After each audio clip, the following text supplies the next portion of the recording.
Me llamo María del Carmen Gutiérrez, pero aquí en Nombre Pueblo, Durango, todos me conocen como Doña Carmen de la farmacia.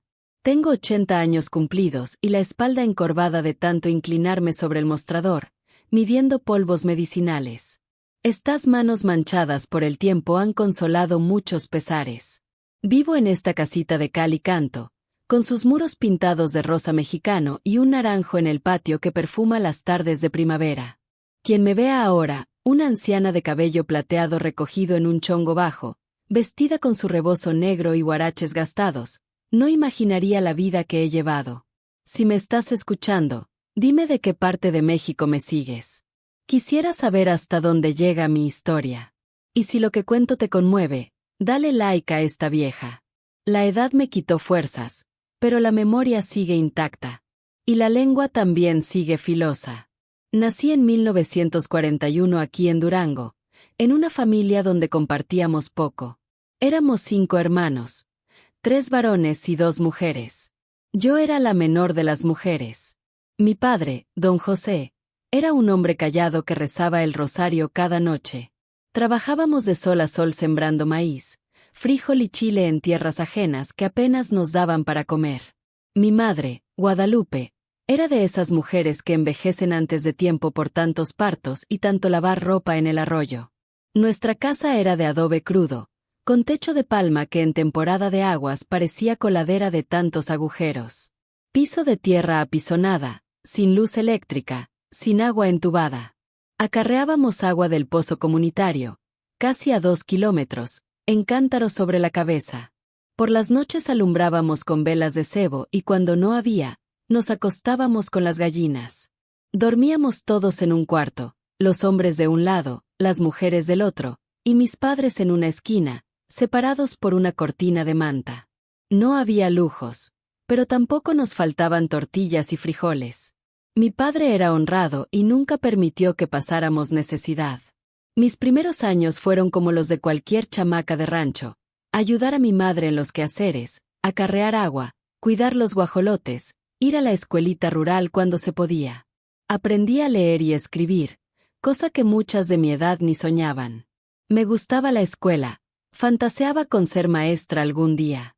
Todo cambió cuando cumplí 11 años. Mis hermanos mayores, Antonio y José, ya se habían ido. Uno a la Ciudad de México a trabajar en la construcción, el otro a las minas de Coahuila. Solo quedó Ramiro, 4 años mayor que yo. A sus 15 años era un muchacho recio que ayudaba a mi padre en las labores. Era el consentido de mi madre. Ramiro era distinto a los demás. Mientras mis hermanos mayores eran serios como mi padre, él era platicador, servicial, siempre llegaba con tunas o piloncillo que conseguía quién sabe cómo. Todos lo querían. Las muchachas del pueblo suspiraban cuando pasaba. En misa, las señoras ya lo veían como buen partido para sus hijas. Tenía cara bonita, con una sonrisa que parecía de santo, pero no lo era. En las noches de invierno, cuando el frío calaba hasta los huesos en estas tierras que de día queman como lumbre, nos arrebujábamos bajo las cobijas de retazos que cosía mi madre. Mis padres caían rendidos temprano, con ese sueño pesado del que trabajó de sol a sol. Fue en una de esas noches cuando todo comenzó. Ramiro, que dormía del otro lado del cuarto, se acercó despacito a mi petate. Pensé que quería platicar, como hacíamos a veces, contando cuentos en voz baja para no despertar a los grandes. Pero no era eso. Carmencita, susurró, vamos a jugar algo nuevo. Yo, en mi inocencia de chamaca de rancho que no sabía nada de la vida, acepté. Creí que sería como adivinar acertijos o contar las estrellas por las rendijas del techo. Esa noche marcó el principio de mi sufrimiento. Un tormento que duró casi 2 años. Cada noche, a escondidas en nuestra propia casa, bajo el mismo techo donde dormían mis padres, guardaba un secreto que me lastimaba, sin entender bien qué pasaba, solo sabiendo que estaba mal. Al principio decía que era nuestro secreto. Después vinieron las amenazas. Si decía algo, lastimaría a mi madre, diría que yo tenía la culpa. Nadie te va a creer, decía con esa voz que de día era tan amable y de noche cambiaba por completo. Y yo le creí.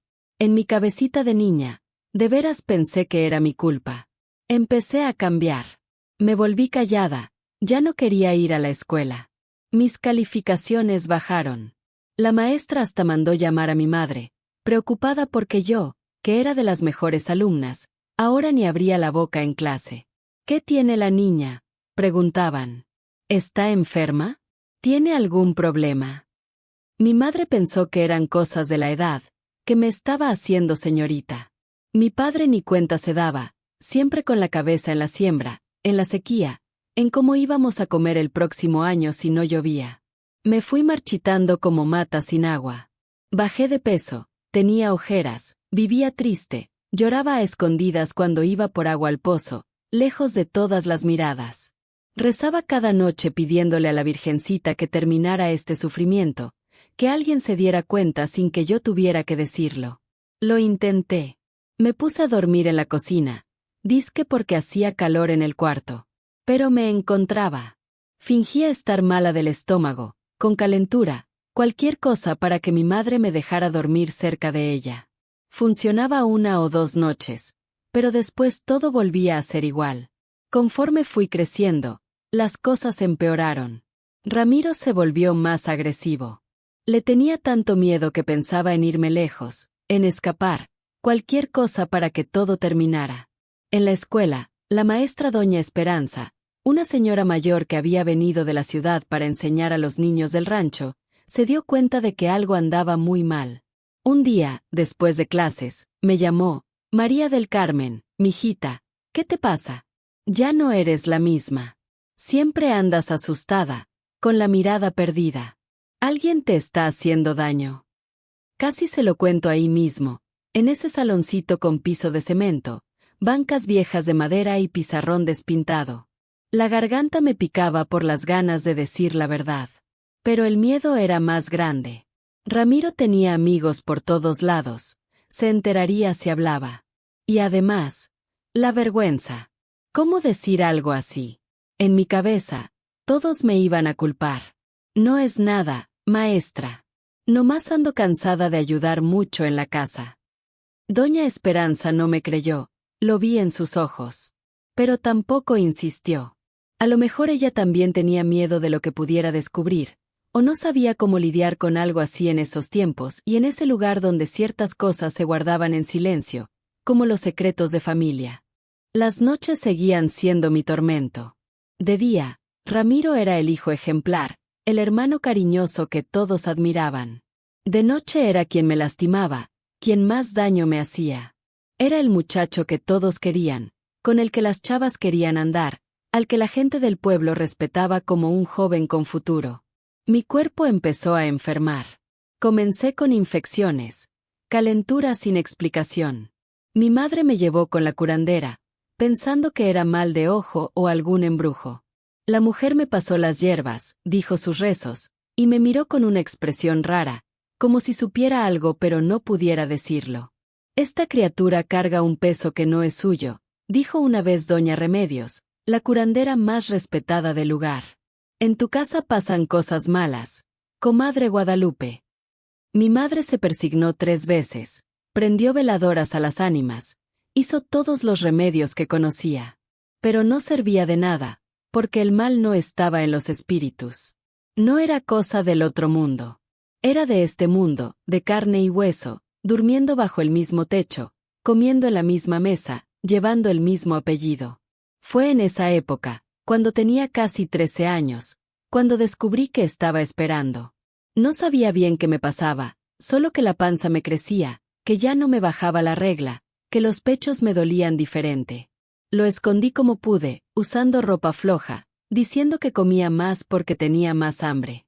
Una tarde, cuando todos habían salido y solo estábamos yo y la vecina más cercana, doña Consuelo, desgranando maíz en el patio, ella me miró seria y de repente me preguntó: «Chamaca, ¿estás esperando?». La palabra cayó como piedra. Esperando, embarazada, encinta. La vergüenza fue tan grande que me solté a llorar ahí mismo, sin poder decir ni una palabra. Doña Consuelo, que había criado 7 hijos y ayudado en más partos de los que podía contar, sabía reconocer las señales. «¿Quién te lastimó así, criatura de Dios?», preguntó, agarrándome los hombros flacos con sus manos curtidas. ¿Fue algún muchacho de la escuela? ¿Algún peón de la hacienda? Negué con la cabeza, sin poder decir la verdad. Pero doña Consuelo no era mujer que se diera por vencida fácil. Siguió preguntando, insistiendo, hasta que finalmente, entre lágrimas y temblores, le conté todo. Las noches de miedo, las amenazas, el terror, la vergüenza. Todo lo que había guardado dentro de mí por casi 2 años. Me abrazó fuerte, me dejó llorar hasta que no me quedaron lágrimas. Luego me miró a los ojos con una firmeza que nunca voy a olvidar. No es tu culpa, mijita. No es tu culpa de ninguna manera. Ese malvado. Pero esto se va a arreglar. Tus padres tienen que saber. La desesperación me volvió con más fuerza. No, doña Consuelo, por el amor de Dios. Me va a hacer daño, va a lastimar a todos. No va a hacer nada, dijo con una seguridad que solo tiene una mujer que ha vivido mucho. No si no está sola. Esta historia se acaba hoy. Antes de seguir con esta historia que me duele el alma nomás de recordarla, quiero agradecer a todos los que me han seguido hasta aquí. Si este video te toca el corazón, ayuda a esta anciana a que se difunda el mensaje. Dale like, suscríbete al canal, y dime en los comentarios desde qué parte de México me estás viendo. Cada comentario, cada suscripción, es como un abrazo que llega hasta acá, hasta Durango, y me da fuerzas para seguir contando lo que muchos prefieren esconder debajo del tapete. Esa tarde, doña Consuelo me llevó a su casa. Me dio un té de tila para calmarme y mandó a su hijo mayor a buscar a mi padre al campo. No le dijo para qué, solo que era urgente, cosa importante. El chamaco salió corriendo y nosotras nos quedamos esperando. Yo temblaba como hoja. Ella me agarraba la mano, asegurándome que todo iba a salir bien. Tu padre es hombre derecho, decía. Yo voy a estar contigo. Quería creerle, pero el miedo era más grande. Mi padre, tan callado, tan cerrado. ¿Cómo iba a reaccionar sabiendo que bajo su propio techo, el hijo del que estaba más orgulloso le estaba haciendo tanto daño a su hija menor? Cuando llegó mi padre, sudado, con tierra todavía en las manos y el azadón al hombro, sentí que el corazón se me salía. Entró a la casa de doña Consuelo con el ceño fruncido, preocupado. Me vio ahí sentada, toda hecha bolita, con los ojos hinchados de tanto llorar. ¿Qué pasa, mujer? ¿Para qué me mandaste llamar con tanta prisa? La niña está mala. Doña Consuelo respiró hondo, me miró como pidiendo permiso, y empezó a contarle. Al principio escogía las palabras, pero después, cuando vio que la cara de mi padre pasaba de la preocupación a la incredulidad y luego a una furia que nunca le había visto, se lo contó todo sin rodeos. No voy a repetir las palabras ni describir la reacción de mi padre cuando la verdad lo golpeó como un rayo. Solo digo que vi a un hombre quebrarse ahí enfrente de mí. Lo vi envejecer 10 años en 10 minutos. Vi el dolor, la culpa, la vergüenza, y finalmente, una furia que parecía capaz de arrasar con todo. Cuando doña Consuelo terminó, hubo un silencio que pareció eterno. Entonces mi padre se hincó frente a mí, tomó mis manos entre las suyas, manitas entre sus manos grandes y callosas, y por primera vez en mi vida vi a mi padre llorar. Perdóname, mijita, dijo con voz quebrada. Perdóname por no protegerte, por no darme cuenta, por no verte. No pude decir nada. Solo lloré con él. Al rato se levantó, se limpió las lágrimas con el dorso de la mano, y habló con una voz que ya no sonaba como la suya. Voy por tu madre. Quédate aquí con doña Consuelo. No salgas de esta casa por nada del mundo hasta que yo regrese. ¿Me entendiste? Asentí, todavía sin poder hablar. Salió como tromba y doña Consuelo atrancó la puerta tras él. Ahora esperamos, dijo, sentándose a mi lado y tomando mi mano otra vez. Va a ser duro, pero va a pasar. Ya no estás sola. Las horas que siguieron fueron las más largas de mi vida. Sentada en esa cocina con piso de tierra, mirando por la ventana, preguntándome qué estaba pasando en mi casa, rezando para que nadie saliera lastimado, para que de alguna manera esta pesadilla pudiera terminar. El sol ya se estaba metiendo cuando oímos golpes fuertes en la puerta. Doña Consuelo fue a abrir y ahí estaba mi madre, con la cara marcada por el llanto, los ojos rojos, todo el cuerpo temblando. Entró como ventarrón y me abrazó tan fuerte que casi me quedé sin aire. «Mijita mía», repetía entre sollozos, «mijita de mi corazón, ¿por qué no me dijiste? ¿Por qué te lo guardaste solita?». No tuve respuesta en ese momento. ¿Cómo explicar el miedo, la vergüenza, la confusión? ¿Cómo decir que no sabía si me iban a creer, que pensé que me iban a culpar? Solo pude aferrarme a ella como cuando era chiquita y le tenía miedo a los truenos. Cuando por fin nos calmamos un poco, pregunté bajito por mi padre y por Ramiro. La cara de mi madre cambió, se puso dura como piedra. «Tu padre se lo llevó a la comandancia de Torreón», dijo. «Por poco le hace daño antes de llegar. Lo único que evitó que lo lastimara fue que los vecinos lo detuvieron». Solo entonces supe lo que había pasado. Después de salir de casa de Doña Consuelo, mi padre fue directo a nuestra casa, encontró a Ramiro llegando del campo y sin decir palabra se le fue encima con una furia ciega. La pelea fue tremenda, despertó a todo el pueblo. Mi hermano, aunque más joven, era fuerte, pero no era rival para la rabia de un padre que descubrió que su hijo había estado lastimando a su propia hermana por años. Cuando los vecinos lograron separarlos, mi padre gritaba lo que había pasado, llamando a su hijo malvado, diciendo que prefería no haber tenido un hijo así. La noticia corrió como pólvora.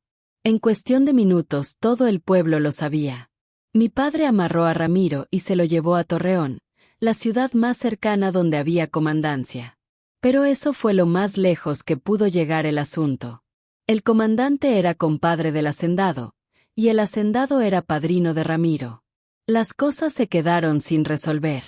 A mi hermano solo lo tuvieron 3 días, después lo soltaron con la condición de que desapareciera de la región y no regresara nunca. Mi madre, al enterarse de todo, se puso tan mal que casi pierde el juicio. Se culpaba día y noche por no haberse dado cuenta, por no haberme protegido, por haber criado un hijo capaz de hacer tanto daño. Se consumía como vela prendida, perdiendo las ganas de vivir. Y yo, lo peor estaba por venir. Todo el pueblo ya lo sabía. Las miradas, los cuchicheos cuando pasaba, la lástima mezclada con algo que parecía rechazo, como si de alguna manera yo también tuviera la culpa. En la escuela ya no pude seguir. Las otras chamacas se alejaban, como si lo que me había pasado fuera contagioso. Los muchachos me miraban diferente, algunos hasta hacían comentarios cuando pasaba. Y ahí estaba el niño creciendo dentro de mí. Un niño nacido del dolor y el sufrimiento. Un hijo que no pedí, que no planeé, que no consentí, pero que ahora era parte de mí, me gustara o no. Los meses siguientes fueron de los más difíciles de mi vida. Cargar ese niño que crecía en mi vientre era cargar el recuerdo vivo del sufrimiento, día tras día. Mi padre ya no era el mismo. Parecía que hubiera envejecido 20 años en una semana. Ya no miraba a nadie a los ojos. Ya no iba a misa los domingos. Se pasaba todo el día en el campo, llegaba cuando ya estaba oscuro, comía callado y se iba a dormir sin decir palabra. Mi madre trataba de hacérsela fuerte frente a mí, pero la oía llorar quedito en las madrugadas. El nombre de Ramiro se volvió palabra prohibida en nuestra casa. Era como si hubiera desaparecido, como si nunca hubiera existido. Guardaron sus fotos, regalaron su ropa, todo lo que pudiera recordarlo fue retirado. Pero ¿cómo borrar lo que crecía dentro de mí? En el pueblo la vida se volvió insoportable. Una muchacha de familia en esa situación era motivo de escándalo, chismes, miradas de reojo. Las beatas de la iglesia murmuraban cuando yo pasaba, haciéndose la señal de la cruz como si cargara una maldición. Los muchachos me miraban con otros ojos, como si ahora fuera cualquier cosa. Los pocos amigos que tenía se alejaron. Sus padres les prohibieron juntarse conmigo. «No quiero que te acerques a esa chamaca», oí que le decía la mamá de Socorro, mi amiga desde chiquitas. «Esas cosas se pegan, ¿sabes? La muchacha perdida arrastra a otras al mismo camino». Muchacha perdida. Así me veían. No como víctima, sino como si hubiera hecho algo malo, como si yo tuviera la culpa. Ese era el pensamiento de entonces. La mujer siempre tenía la culpa, aunque fuera una niña asustada. Fue doña Consuelo quien se quedó a mi lado. Ella y la partera del pueblo, doña Lupita, una señora mayor que había ayudado a nacer a casi todos en el pueblo, incluyéndome a mí. Me cuidaron, me dieron los tés que necesitaba para mantener el cuerpo fuerte, me explicaron lo que pasaría cuando llegara la hora. Sin ellas, no creo que hubiera sobrevivido esos meses. Las noches eran lo peor. Las pesadillas no me dejaban dormir. Me despertaba gritando, sudando, reviviéndolo todo otra vez. Mi madre corría a ayudarme, me abrazaba hasta que me calmaba, y a veces dormía conmigo, como cuando era chiquita y le tenía miedo a las tormentas. Pero ni ella podía espantar los miedos que vivían en mi cabeza. Empecé a tener un miedo terrible de que el niño naciera parecido a él. Que cada vez que lo viera esa cara, los mismos ojos, la misma nariz, la misma sonrisa que alguna vez pensé que era de ángel y después descubrí que era de otra cosa. ¿Cómo iba a querer a un niño así? ¿Cómo iba a criarlo sin pasarle el dolor que sentía? Mi panza creció y con ella mi angustia. 6 meses. 7 meses. El bebé se movía fuerte dentro de mí, pateando como si quisiera salir antes de tiempo. En abril de 1955, cuando tenía casi 8 meses, pasó lo que doña Lupita llamó la prueba final. Era miércoles, lo recuerdo bien porque era día de plaza en Torreón. Mi padre había ido a vender unos pollos y parte del maíz que producíamos. Mi madre estaba lavando ropa en el arroyo con las otras mujeres del pueblo. Me quedé sola en casa. No me sentía bien desde temprano, un dolor de cintura que no se quitaba, una debilidad en el cuerpo. Estaba sola, barriendo el patio a pesar de la molestia, cuando oí el ruido de la puerta de madera abriéndose. Levanté la vista y ahí, parado en la entrada de nuestro solar, estaba Ramiro. Me quedé paralizada. La escoba se me resbaló de las manos. Sentí que el corazón se me iba a salir. Estaba diferente, más flaco, sin rasurar, con ojeras. La ropa sucia del polvo del camino. Parecía haber envejecido tanto como mi padre en esos meses. ¿Qué haces aquí? Fue lo único que pude decir. Mi voz apenas salía. Si mi padre te encuentra. No está, respondió Ramiro, dando unos pasos hacia adelante. Instintivamente retrocedí. Supe que fue a la plaza. Solo quiero hablar contigo, Carmencita. Ese apodo en su boca me dio náuseas. Era como una ofensa. No tengo nada que hablar contigo. Vete antes de que alguien te vea. Miró mi panza grande bajo el vestido sencillo y algo cambió en su cara. No pude descifrar si era culpa, rechazo o algo más. «Es mi hijo, ¿verdad?», preguntó bajito. La rabia subió en mí como lumbre. «No es tu hijo. No es hijo de nadie. Es mío, solo mío. Y lo voy a criar sola, sin que sepas si es niño o niña, sin que te acerques nunca. Lárgate, Ramiro». Dio otro paso hacia mí. «Carmen, vine a pedirte perdón. Sé que lo que hice no tiene perdón, pero... Perdón». Casi grité. «Me arruinaste la vida. Por tu culpa ni siquiera puedo ir a la escuela, a la iglesia, a ningún lado sin que me vean mal. Por tu culpa mi madre casi pierde la razón. Mi padre se convirtió en una sombra. Y vienes a pedir perdón». En ese momento las lágrimas corrían por mi cara. El dolor de cintura empeoró, se volvió agudo, me hizo doblarme un poco. Ramiro se dio cuenta y se acercó. «¿Estás bien? ¿Quieres que llame a alguien?» «No te me acerques», grité, retrocediendo hasta sentir la pared de la casa en mi espalda. «Vete, Ramiro. Por el amor de Dios, vete y no regreses nunca. Si mi padre te encuentra aquí, habrá consecuencias terribles». Algo en mis ojos, en mi desesperación, debió llegarle. Ramiro se detuvo, miró mi panza una vez más, después mi cara, y asintió despacio. «Está bien, me voy. Pero quiero que sepas que no pasa un día sin que me arrepienta. Estaba mal, Carmen. No sé cómo explicarlo de otra manera. Era como si no fuera yo mismo. He estado muy mal estos meses. Hasta pensé en hacer una locura. Vete. Respondí. Ya no tenía palabras. Me voy, dijo finalmente. A Monterrey. Dicen que hay trabajo en las fábricas. No me volverás a ver nunca. Es todo lo que quiero, respondí con voz quebrada. Se dio vuelta y salió por la misma puerta de madera. Me quedé ahí parada hasta que su figura desapareció en la vuelta del camino. Solo entonces me dejé resbalar por la pared hasta el suelo, temblando como vara verde. Ese encuentro adelantó el parto. El dolor de cintura era el principio. Después vinieron las contracciones cada vez más fuertes. Se me rompió la fuente, mojando mi vestido y el piso de tierra. Sola, asustada, con 13 años cumplidos, estaba en trabajo de parto en el 8º mes. Grité pidiendo ayuda, pero la casa más cercana estaba muy lejos para que alguien oyera. Me arrastré hacia adentro, logré llegar a la cama donde me acosté, mordiendo la sábana para no gritar con cada contracción. No sabía qué hacer.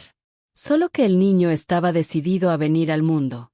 Fue la Virgencita quien mandó a doña Consuelo a aparecer. Venía a traerme un remedio que había preparado para el dolor que yo sentía. Me encontró casi desmayada del dolor, la cama empapada. «Dios santo del cielo», exclamó cuando me vio. «¿Qué pasó aquí?». Entre quejidos logré contarle de la visita de Ramiro. Ella se enojó tanto que en otra situación me hubiera dado risa. No había tiempo de buscar a doña Lupita. El bebé venía y venía rápido. «No debería ser ahorita», dijo mientras preparaba agua caliente, sábanas limpias, las hierbas que conocía para ayudar en el parto. «Falta todavía un mes». Pero el susto adelantó al chamaco. «Vamos a hacer lo que se pueda». Las siguientes horas fueron un borrón de dolor insoportable, de gritos que parecían no ser míos, de doña Consuelo dándome instrucciones que apenas podía seguir. «Puja más fuerte. Respira hondo. Aguanta ahora. Puja otra vez». Perdí la noción del tiempo, del espacio, de quién era. Lo único que existía era ese dolor que parecía partirme el cuerpo en dos. En algún momento oí a doña Consuelo decir que ya veía la cabecita, que faltaba poquito. Junté fuerzas que no sabía que tenía y di un último pujido. El alivio fue inmediato cuando por fin salió el bebé. Y luego, silencio. No era el llanto que esperaba oír. Solo un silencio espantoso. «¿Qué pasa?», pregunté con voz débil. «¿Por qué no llora? Está bien». Doña Consuelo trabajó rápido, limpiando la boquita y nariz del bebé, volteándolo, dándole palmaditas en la espalda. «Ándale, chiquito. Respira». Y entonces, por fin, el llanto. Débil al principio, después más fuerte. Un llanto de vida, de alguien que llega al mundo contra todo pronóstico.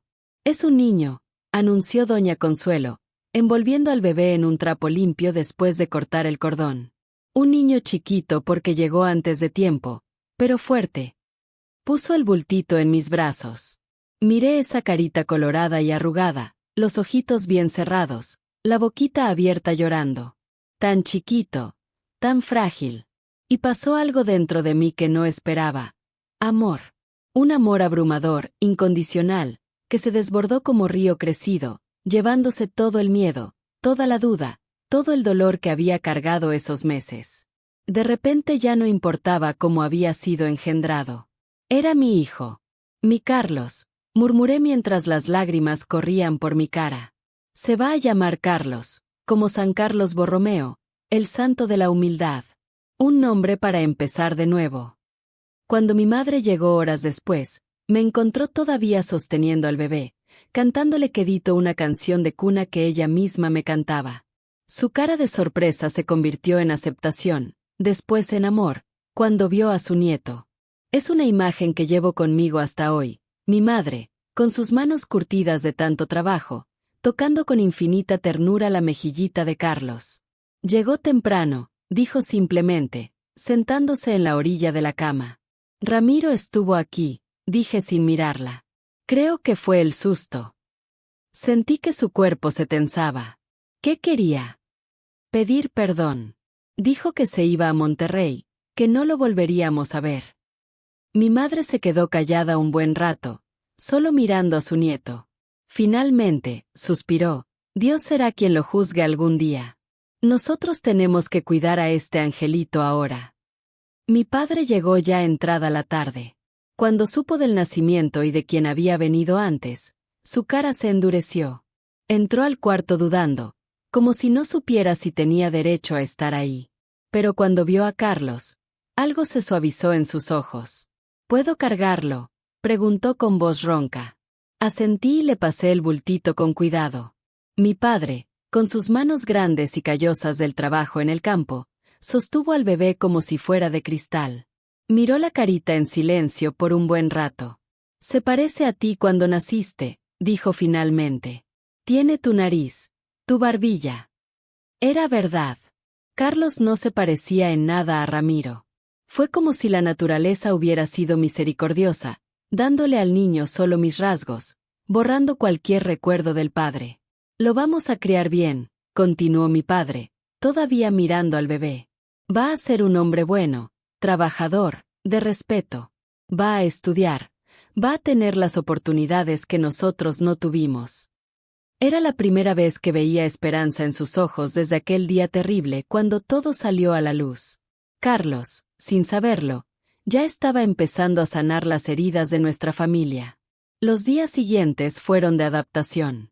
Carlos era muy chiquito, necesitaba cuidados especiales.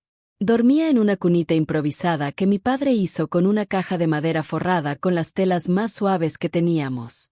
Mi madre no se despegaba de nosotros, enseñándome cómo darle pecho, cómo bañarlo, cómo reconocer los diferentes llantos y qué significaba cada uno.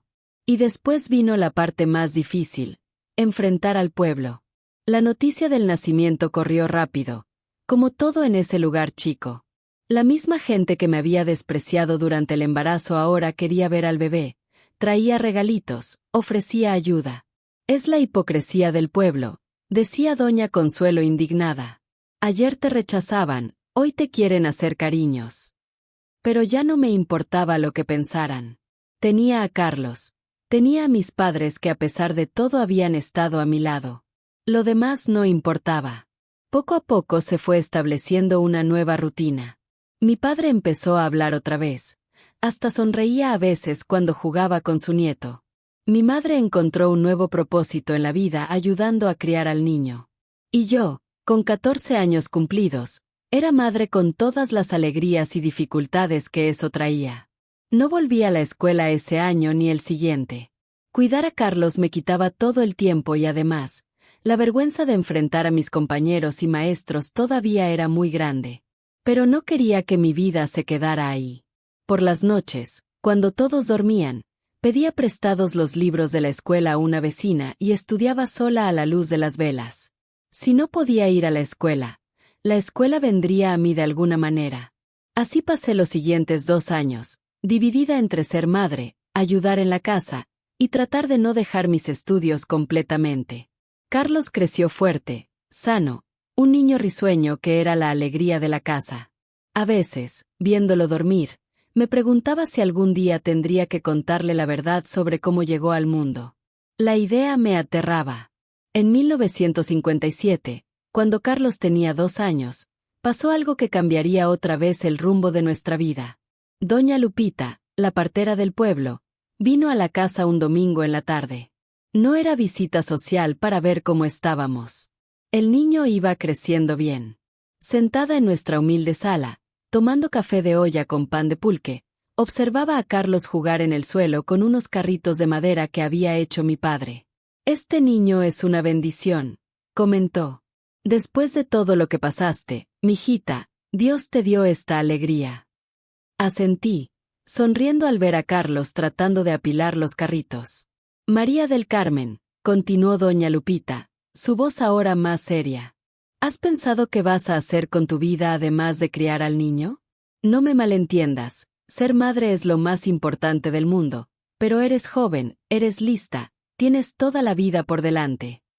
La pregunta me agarró desprevenida. No había pensado mucho más allá del día siguiente. Los últimos años, sobrevivir parecía milagro suficiente. No sé, respondí honestamente. Quisiera terminar mis estudios algún día, quién sabe. Precisamente de eso quiero hablarte, me interrumpió. Me estoy haciendo vieja. Las manos ya no me responden como antes, los ojos ya no ven tan bien. Necesito a alguien que me ayude, que aprenda lo que sé antes de que sea demasiado tarde. La miré sin entender bien a dónde quería llegar. Quiero que seas mi aprendiz, María del Carmen. Que aprendas el oficio de partera. La propuesta fue tan inesperada que me quedé sin palabras. ¿Yo, partera? ¿La joven de la que todos hablaban, la rechazada? ¿Por qué yo? Logré preguntar por fin. Porque tienes el don, respondió ella simplemente. Lo vi cuando nació tu hijo. Lo fuerte que fuiste, cómo enfrentaste el dolor, y después cómo lo has cuidado. Aunque eras casi una niña tú misma. Hay gente que nace con el don de ayudar a traer vida al mundo, y tú eres una de ellas. Miré a Carlos, absorto en su juego, feliz en su mundo de niño donde no había juicios, vergüenza, miedo. ¿Y qué dirían mis padres? ¿Y la gente del pueblo? ¿Aceptarán que sus partos los atienda yo? Tus padres querrán lo mejor para ti, dijo doña Lupita. En cuanto a la gente, hizo un gesto de desdén con la mano, van a tener que aceptarlo.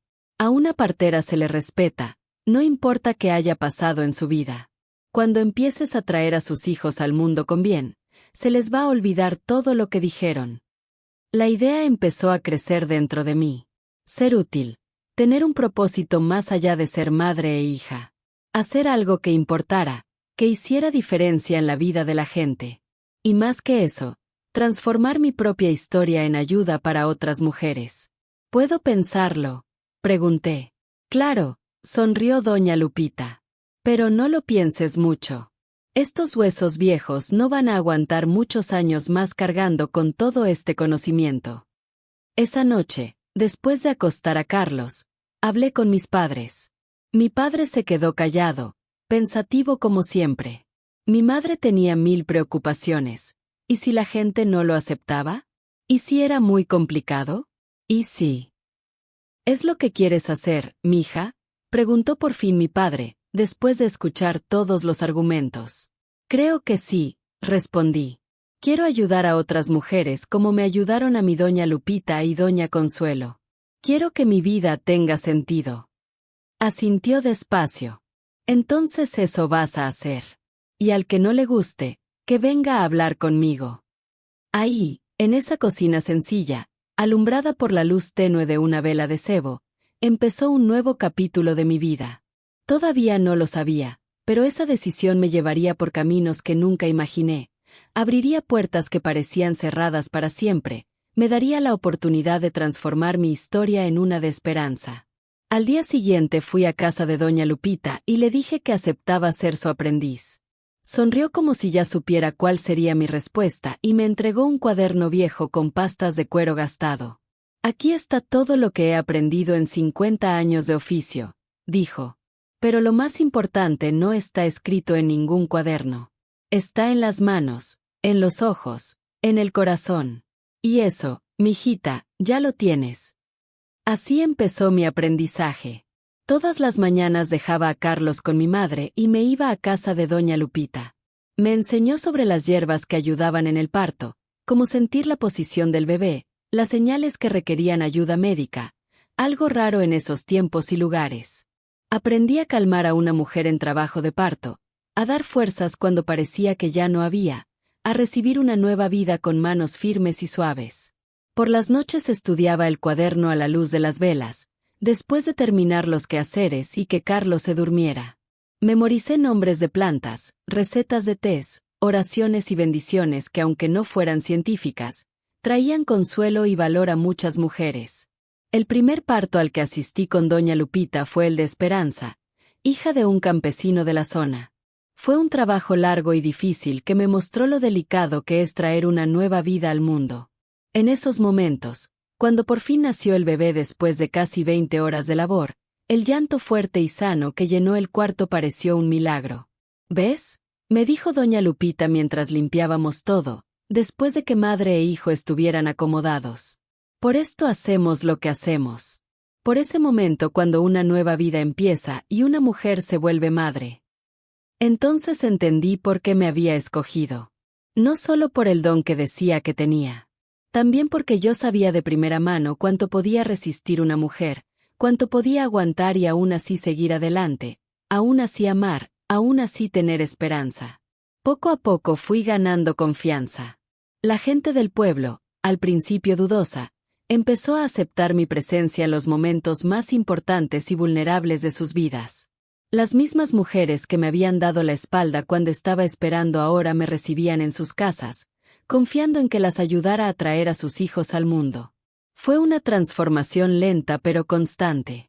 De joven incomprendida pasé a ser la ayudante de doña Lupita y con el tiempo, joven partera.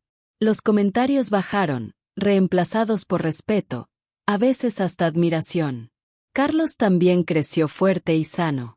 A los 3 años ya era un hablador, curioso de todo, queriendo saber a dónde iba su mamá cuando salía con doña Lupita a medianoche. Le explicaba que iba a ayudar a las mamás a tener a sus bebés, y él pensaba que era la cosa más extraordinaria del mundo. Cuando sea grande, me dijo un día, yo también quiero ayudar a la gente. Igual que tú, mamá. Esas palabras sencillas de un niño de 3 años me hicieron darme cuenta de cuánto había cambiado mi vida. Hace apenas unos años no veía futuro más allá de las dificultades. Ahora estaba criando a mi hijo, aprendiendo un oficio respetado, reconstruyendo mi lugar en la comunidad. Las heridas seguían ahí, todavía dolían en los días difíciles, pero ya no definían quién era yo ni quién podía llegar a ser. En 1960, cuando cumplí 19 años y Carlos 5, doña Lupita me llamó para una plática seria. Sentadas en su cocina, con una olla de café hirviendo en el fogón, tomó mis manos entre las suyas, arrugadas y marcadas por el tiempo. Ya aprendiste casi todo lo que tenía que enseñarte, mijita, dijo. Ahora tienes que seguir tu propio camino. ¿Qué quiere decir? ¿Ya no va a atender partos? Pregunté preocupada. Todavía no, pero estoy pensando en el futuro. Este pueblo se nos está quedando chico a las dos. Necesitas ver mundo, aprender cosas que yo no puedo enseñarte. Entonces me habló de una prima que vivía en Ciudad de México. Era dueña de una farmacia chica donde preparaba remedios caseros, pomadas y jarabes. Estaba buscando a alguien que la ayudara, que aprendiera el oficio, que con el tiempo se quedara con el negocio cuando ella ya no pudiera manejarlo. Le escribí una carta hablándole de ti, dijo. Si quieres ir, hay lugar para ti y el niño. Vas a ganar un sueldito, pero puedes vivir atrás de la farmacia, y allá hay buena escuela para Carlos. La propuesta era tentadora y desafiante al mismo tiempo. Dejar el pueblo donde nací, donde conocía cada rincón, cada persona. Irme a la ciudad, aunque fuera chica, empezar una vida nueva sola con mi hijo. ¿Y mis padres? Pregunté, sintiendo ya el dolor de la posible separación. Lo van a entender, aseguró doña Lupita. Tu madre va a extrañar a su nieto, claro, pero es por el bien de todos. Y la Ciudad de México no está tan lejos. Puedes venir a visitarlos cuando puedas. Pedí tiempo para pensar, para hablar con mis padres. Cuando llegué a casa y les conté, la reacción fue más positiva de lo que esperaba. Es una buena oportunidad, mija, dijo mi padre, para mi sorpresa. Aquí en este rancho no hay futuro ni para ti ni para el niño. En la ciudad puede estudiar, tú puedes crecer en la vida. Mi madre lloró, por supuesto, pero también entendió. Solo prométeme que vas a venir a visitarnos. Que no te vas a olvidar de nosotros. ¿Cómo podría olvidarlos? Ustedes son mi fuerza, mi refugio. Y así, una mañana de septiembre de 1960, con un bulto de ropa, el cuaderno de recetas de doña Lupita y mi hijo de 5 años agarrándome fuerte la mano, me subí al camión de don Beto que llevaba gente del pueblo a la ciudad una vez por semana. Estaba dejando atrás el lugar donde nací, donde enfrenté desafíos, donde empecé a reconstruirme. Adelante, un camino incierto, intimidante, pero lleno de posibilidades que nunca imaginé que tendría. Cuando el camión agarró el camino de terracería, volteé a ver una última vez. Mi madre y mi padre estaban ahí, tomados de la mano, diciendo adiós. Doña Lupita, un poco más allá, derecha como siempre a pesar de su edad avanzada.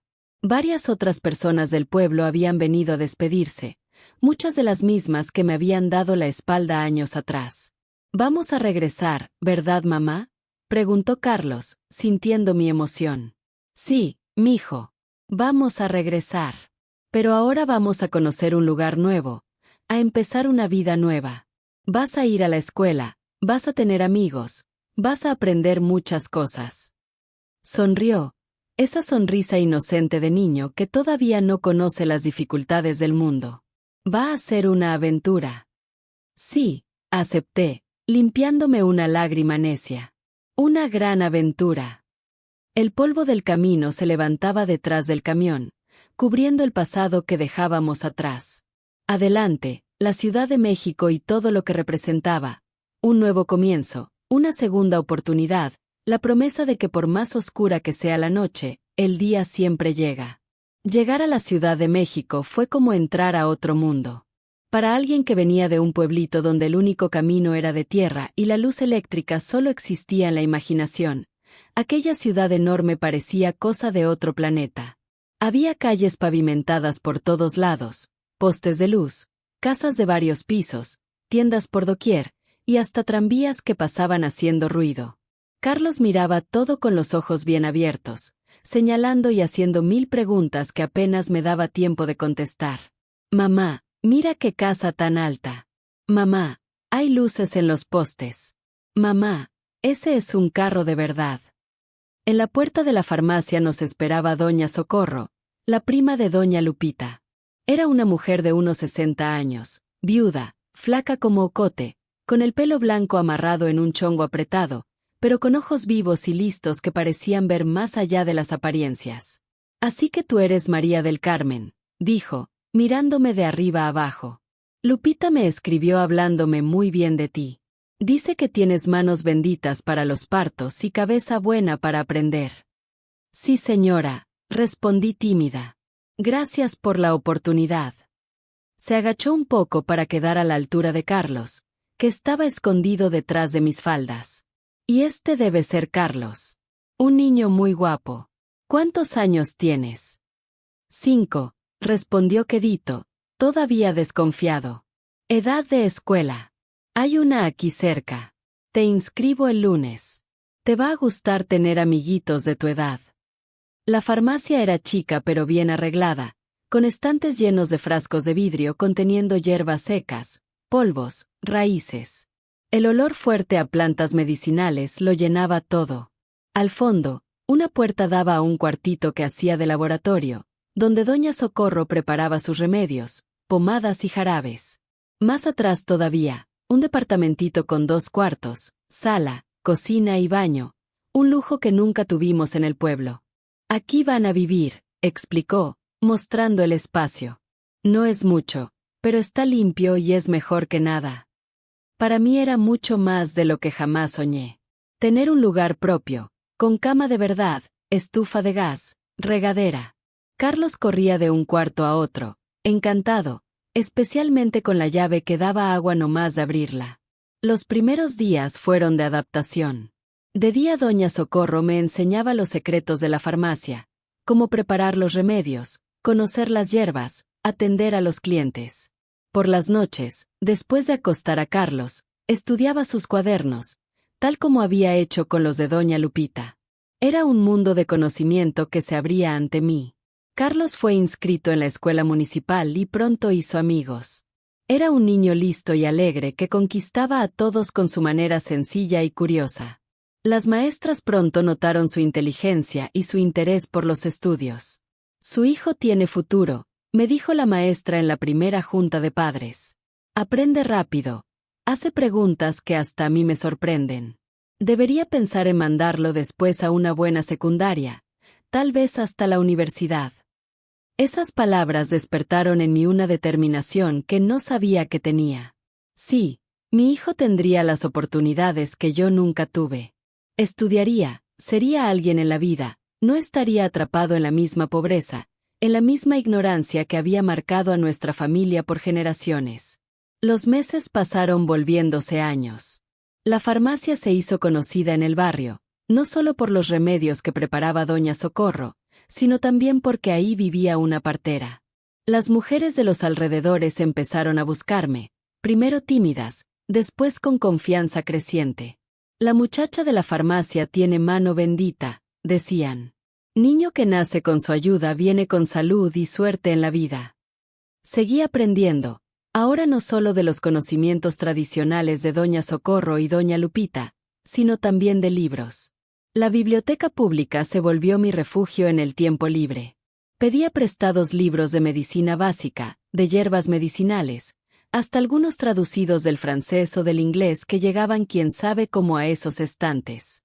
El dinero que ganaba era poco, pero alcanzaba para vivir dignamente y hasta mandar algo a mis padres. Visitábamos el pueblo cuando podíamos, normalmente cada 2 o 3 meses. A Carlos le encantaban esas visitas, sobre todo estar con su abuelo que lo llevaba a pescar al río, a ver los animales, a conocer el campo.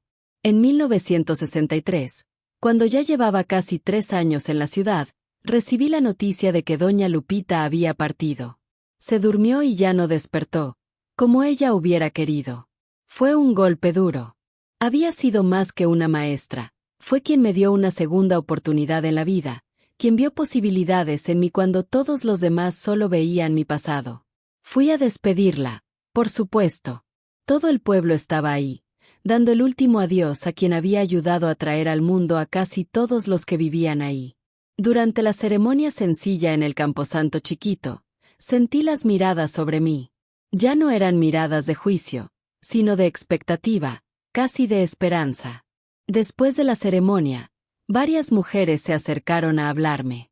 Estaban preocupadas por quién iba a atender los partos ahora que doña Lupita se había ido. El pueblo más cercano con doctor estaba a horas de distancia, demasiado para una emergencia. ¿No podrías regresar?, preguntó Ana, la misma que había sido mi amiga de infancia y después se alejó por mi situación. Necesitamos una partera aquí. Ya conoces a todos, conoces el lugar. La propuesta me agarró de sorpresa. Regresar al pueblo, al lugar que asociaba con tanto dolor. Pero al mismo tiempo, era el lugar de mi infancia, donde todavía vivían mis padres, donde tenía raíces profundas. No puedo dejar a doña Socorro ahorita, respondí después de pensar un rato. Ya está grande, necesita ayuda en la farmacia. Y Carlos está bien adaptado en su escuela en la ciudad. Pero podrías venir de vez en cuando, insistió otra mujer. Una vez al mes tal vez, para ver a las embarazadas, revisarlas, estar cerca cuando llegue la hora. Esa idea tenía más sentido. Podía combinar mi trabajo en la farmacia con visitas regulares al pueblo, ayudando a las mujeres que de otra manera quedarían desamparadas. Cuando regresé a la ciudad y le conté a doña Socorro, no solo estuvo de acuerdo sino que me animó. Es tu deber, muchacha. Ahora cargas el conocimiento de Lupita. Esa gente te necesita. Y así, una vez al mes, tomaba el camión de don Beto y regresaba al pueblo. Por 2 o 3 días atendía a las embarazadas en la antigua casa de doña Lupita, que la comunidad había decidido mantener como una especie de puesto de salud informal. Cuando un parto coincidía con mi visita, era como una bendición. Las mujeres decían que el bebé había tenido suerte de nacer el día que estaba la partera. Fue en una de esas visitas, en 1965, cuando Carlos ya tenía 10 años, que mi pasado regresó como torbellino a revolverlo todo otra vez. Acababa de revisar a Ana, una muchacha de 17 años embarazada de 8 meses. Era su primer hijo y estaba asustada, llena de dudas y miedos como todas las primerizas. Después de examinarla, asegurarme que todo estaba bien y contestar sus preguntas, estaba guardando mis cosas para ir a ver a otra embarazada cuando vi una figura parada en la puerta. Se me heló el cuerpo.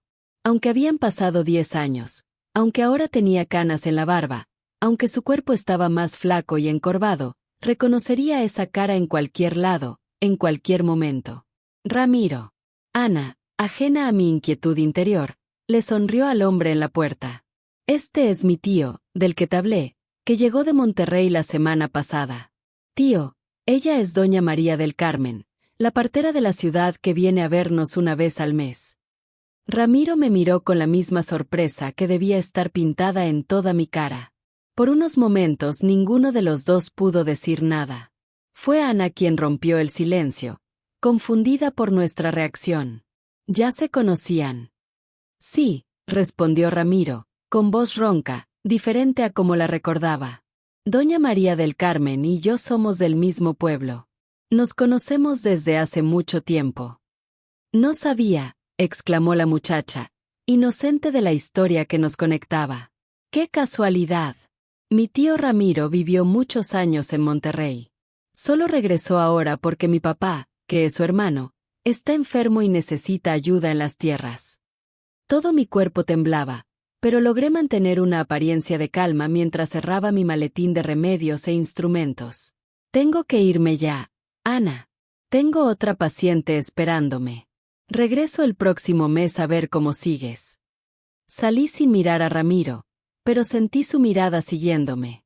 Afuera, respiré hondo varias veces, tratando de calmar mi corazón que latía como loco. ¿Por qué había regresado? Ahora que la vida por fin se había normalizado. No tuve mucho tiempo para procesar ese encuentro. A la mañana siguiente, antes de que saliera bien el sol, alguien tocó la puerta de casa de mis padres donde me quedaba. Era un chamaco, hijo de un vecino, sin aliento de tanto correr. Doña María del Carmen, venga rápido. Mi mamá necesita ayuda urgente con el parto. Agarré mi maletín y seguí al muchacho lo más rápido que pude. La urgencia de la situación no me dejó pensar en nada más que en la mujer que necesitaba ayuda. Cuando llegamos a la casa, encontré a Teresa, la esposa de don Pancho, en trabajo de parto desde hacía más de 12 horas. Era su quinto hijo, no debería tener problemas, pero claramente algo andaba mal. La examiné rápido e identifiqué el problema. El bebé estaba en posición complicada. Una situación delicada que requería experiencia y manos firmes. Por horas luché para ayudar a la madre y al niño. Usé todo el conocimiento que había aprendido de doña Lupita, de doña Socorro, de los libros que devoraba en mi tiempo libre. Finalmente, cerca del mediodía, el niño nació con dificultad para respirar, pero después de maniobras urgentes soltó un llanto débil que se fue haciendo más fuerte. Teresa estaba muy débil, pero fuera de peligro. Cuando terminé de limpiar todo, hacer las curaciones necesarias y dar instrucciones a la familia, estaba exhausta. Salí de la casa a tomar aire fresco, a dejar que la tensión de esas horas saliera de mi cuerpo. Fue entonces cuando vi a Ramiro, recargado en un árbol cercano, observando. ¿Qué haces aquí?, pregunté, la voz más áspera de lo que pretendía. Soy compadre de Pancho. Vine a ayudar en lo que fuera necesario, respondió, sin acercarse todavía. Te vi llegar esta mañana. Supe que te hiciste partera. Sí, la vida da vueltas, respondí seca. Si no te importa, estoy cansada. Necesito regresar a casa de mis padres. Déjame acompañarte. Los caminos pueden ser peligrosos para una mujer sola. Conozco estos caminos desde que nací, respondí, y prefiero ir sola. Empecé a caminar, pero él me siguió, manteniendo todavía una distancia respetuosa. Después de unos minutos en silencio, habló. María del Carmen, sé que no tengo derecho a pedirte nada. Sé que lo que hice es imperdonable. Pero quisiera aunque sea hablar contigo una vez. Después desaparezco de tu vida, si eso es lo que quieres. Me detuve, volteé a verlo por primera vez de verdad desde que lo vi de nuevo. Ya no era el muchacho fuerte y confiado que había sido. Se veía más viejo de lo que era, con los ojos hundidos, las manos encallecidas por el trabajo duro. ¿Qué quieres, Ramiro? ¿Qué podrías decirme después de todos estos años? Quiero saber de mi hijo, dijo simplemente. ¿Cómo está? ¿Está bien? ¿Podré verlo algún día? La indignación explotó dentro de mí como olla de presión. ¿Tu hijo? ¿Tu hijo? ¿Qué derecho crees que tienes? Carlos nunca fue tu hijo. Nació del daño que me causaste. Pero desde que nació es solo mío. Es hijo de mi amor, de mi sacrificio, de mis lágrimas y mi sudor. Tú no eres nada para él. Nada. Ramiro retrocedió como si lo hubiera golpeado. Carlos. Así se llama. No digas su nombre, advertí, la voz temblando de rabia. Ni se te ocurra. Él no sabe nada, ¿entiendes? Para él, su padre murió antes de que naciera. Y es mejor que siga así. Tiene derecho a saber la verdad, dijo Ramiro, ahora también alterado. Por más difícil que sea. ¿La verdad? ¿Hablas de verdad? ¿Qué derecho tenías tú de hacerme lo que me hiciste? Era una niña. Estábamos parados en medio del camino de tierra, alzando la voz uno al otro, soltando 10 años de sentimientos guardados. No nos dimos cuenta de que alguien se acercaba hasta que oímos una voz bien conocida. ¿Mamá? ¿Qué pasa? ¿Quién es ese señor? Carlos estaba ahí, a unos metros de distancia, mirándome con confusión a mí y a Ramiro, y otra vez a mí. Había venido a buscarme, preocupado porque había tardado más de lo esperado. El tiempo pareció congelarse. Me quedé sin color en el rostro. Ramiro también palideció al ver por primera vez al hijo que nunca había conocido. No es nada, mijo, logré decir, tratando de aparentar calma. Solo una discusión sobre un remedio. Ya casi terminamos. Carlos se acercó, desconfiado.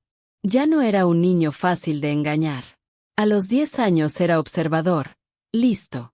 Estabas gritando. Oí mi nombre. Es un viejo conocido de la familia, improvisé, el corazón latiéndome tan fuerte que pensé que podía oírlo. Ramiro conoció a tus abuelos hace mucho tiempo. Ramiro, entendiendo mi preocupación, asintió. Es verdad, jovencito. Tu mamá y yo nos conocemos desde niños. Estuve muchos años en Monterrey, acabo de regresar. Carlos lo miró con curiosidad, después a mí, y entonces dijo algo que me estremeció. Se parece a mí. Era verdad. Ahora que estaban frente a frente, las similitudes eran innegables. La forma de la cara, la nariz recta, hasta la manera de ladear la cabeza cuando tenía curiosidad. Gestos y rasgos que siempre atribuía a casualidades o a mi propia familia, pero que eran de él, de Ramiro. En el pueblo todos se parecen. Traté de cambiar el tema, pero mi voz delataba mi nerviosismo. Aquí todos están emparentados de una forma u otra. Vámonos. Carlos. Tenemos que regresar a casa de los abuelos. Se está haciendo tarde. Agarré su mano, prácticamente arrastrándolo por el camino. Ramiro se quedó atrás, inmóvil como estatua, viendo a su hijo alejarse. Durante todo el camino de regreso, Carlos me bombardeó con preguntas. ¿Quién era ese señor exactamente? ¿Por qué estábamos discutiendo? ¿Por qué nunca había oído hablar de él antes? Respondí evasiva, diciendo que era solo un conocido viejo, que la discusión era sobre cosas de grandes que no tenían importancia, que no hablábamos de él porque hacía muchos años que se había ido. Mentiras construidas al vapor que hasta a mí me sonaban falsas. Cuando llegamos a casa de mis padres, Carlos seguía desconfiado, pero pronto lo distrajo la emoción de contarle a su abuelo sobre la exploración que había hecho por los alrededores. Di un respiro de alivio al ver la tormenta aplazada que sentía acercarse. Esa noche, después de que Carlos se durmiera, les conté a mis padres sobre el encuentro con Ramiro. Mi madre lloró quedito. Mi padre, con el pelo ya completamente blanco de los años, apretó los puños hasta que los nudillos se le pusieron blancos. No tiene derecho, dijo mi padre, la voz baja pero cargada de emoción. No tiene derecho a regresar, a alborotar la vida que construiste, a confundir al niño. Quiere conocer a Carlos, dije. Dice que el niño tiene derecho a saber la verdad. ¿Cuál verdad?, preguntó mi madre, secándose las lágrimas. ¿Que él me lastimó cuando era solo una niña? ¿Qué clase de verdad es esa para que la oiga un niño? No sé qué hacer, confesé, sintiendo el peso del mundo sobre mis hombros. Carlos ya notó el parecido. Es listo. Con el tiempo va a ir juntando las piezas. Nos quedamos en silencio un buen rato, cada quien perdido en sus pensamientos. Finalmente, mi padre habló. Necesitas hablar con él, con Ramiro. Dejarle claro que no va a permitir que se acerque al niño, que no hay lugar para él en sus vidas. Y si insiste, si amenaza con contarle todo a Carlos? Mi madre nos sorprendió diciendo lo que ninguno quería considerar. Díselo tú primero. A tu manera, con tus palabras. Es mejor que el niño lo escuche de ti que de un extraño. La idea de contarle a Carlos la verdad sobre su origen me aterraba. ¿Cómo explicarle algo así a un niño? ¿Cómo hacerle entender sin destruir su inocencia, su confianza en el mundo, su propia identidad?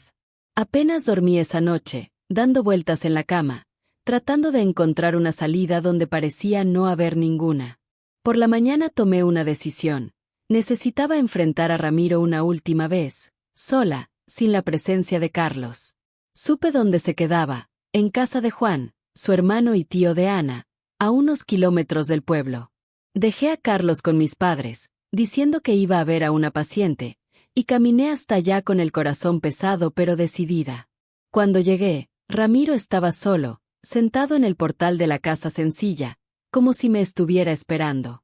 Sabía que vendrías, dijo poniéndose de pie. Necesitamos hablar. De eso vengo. Fui directo al grano. Sobre ayer, sobre todo.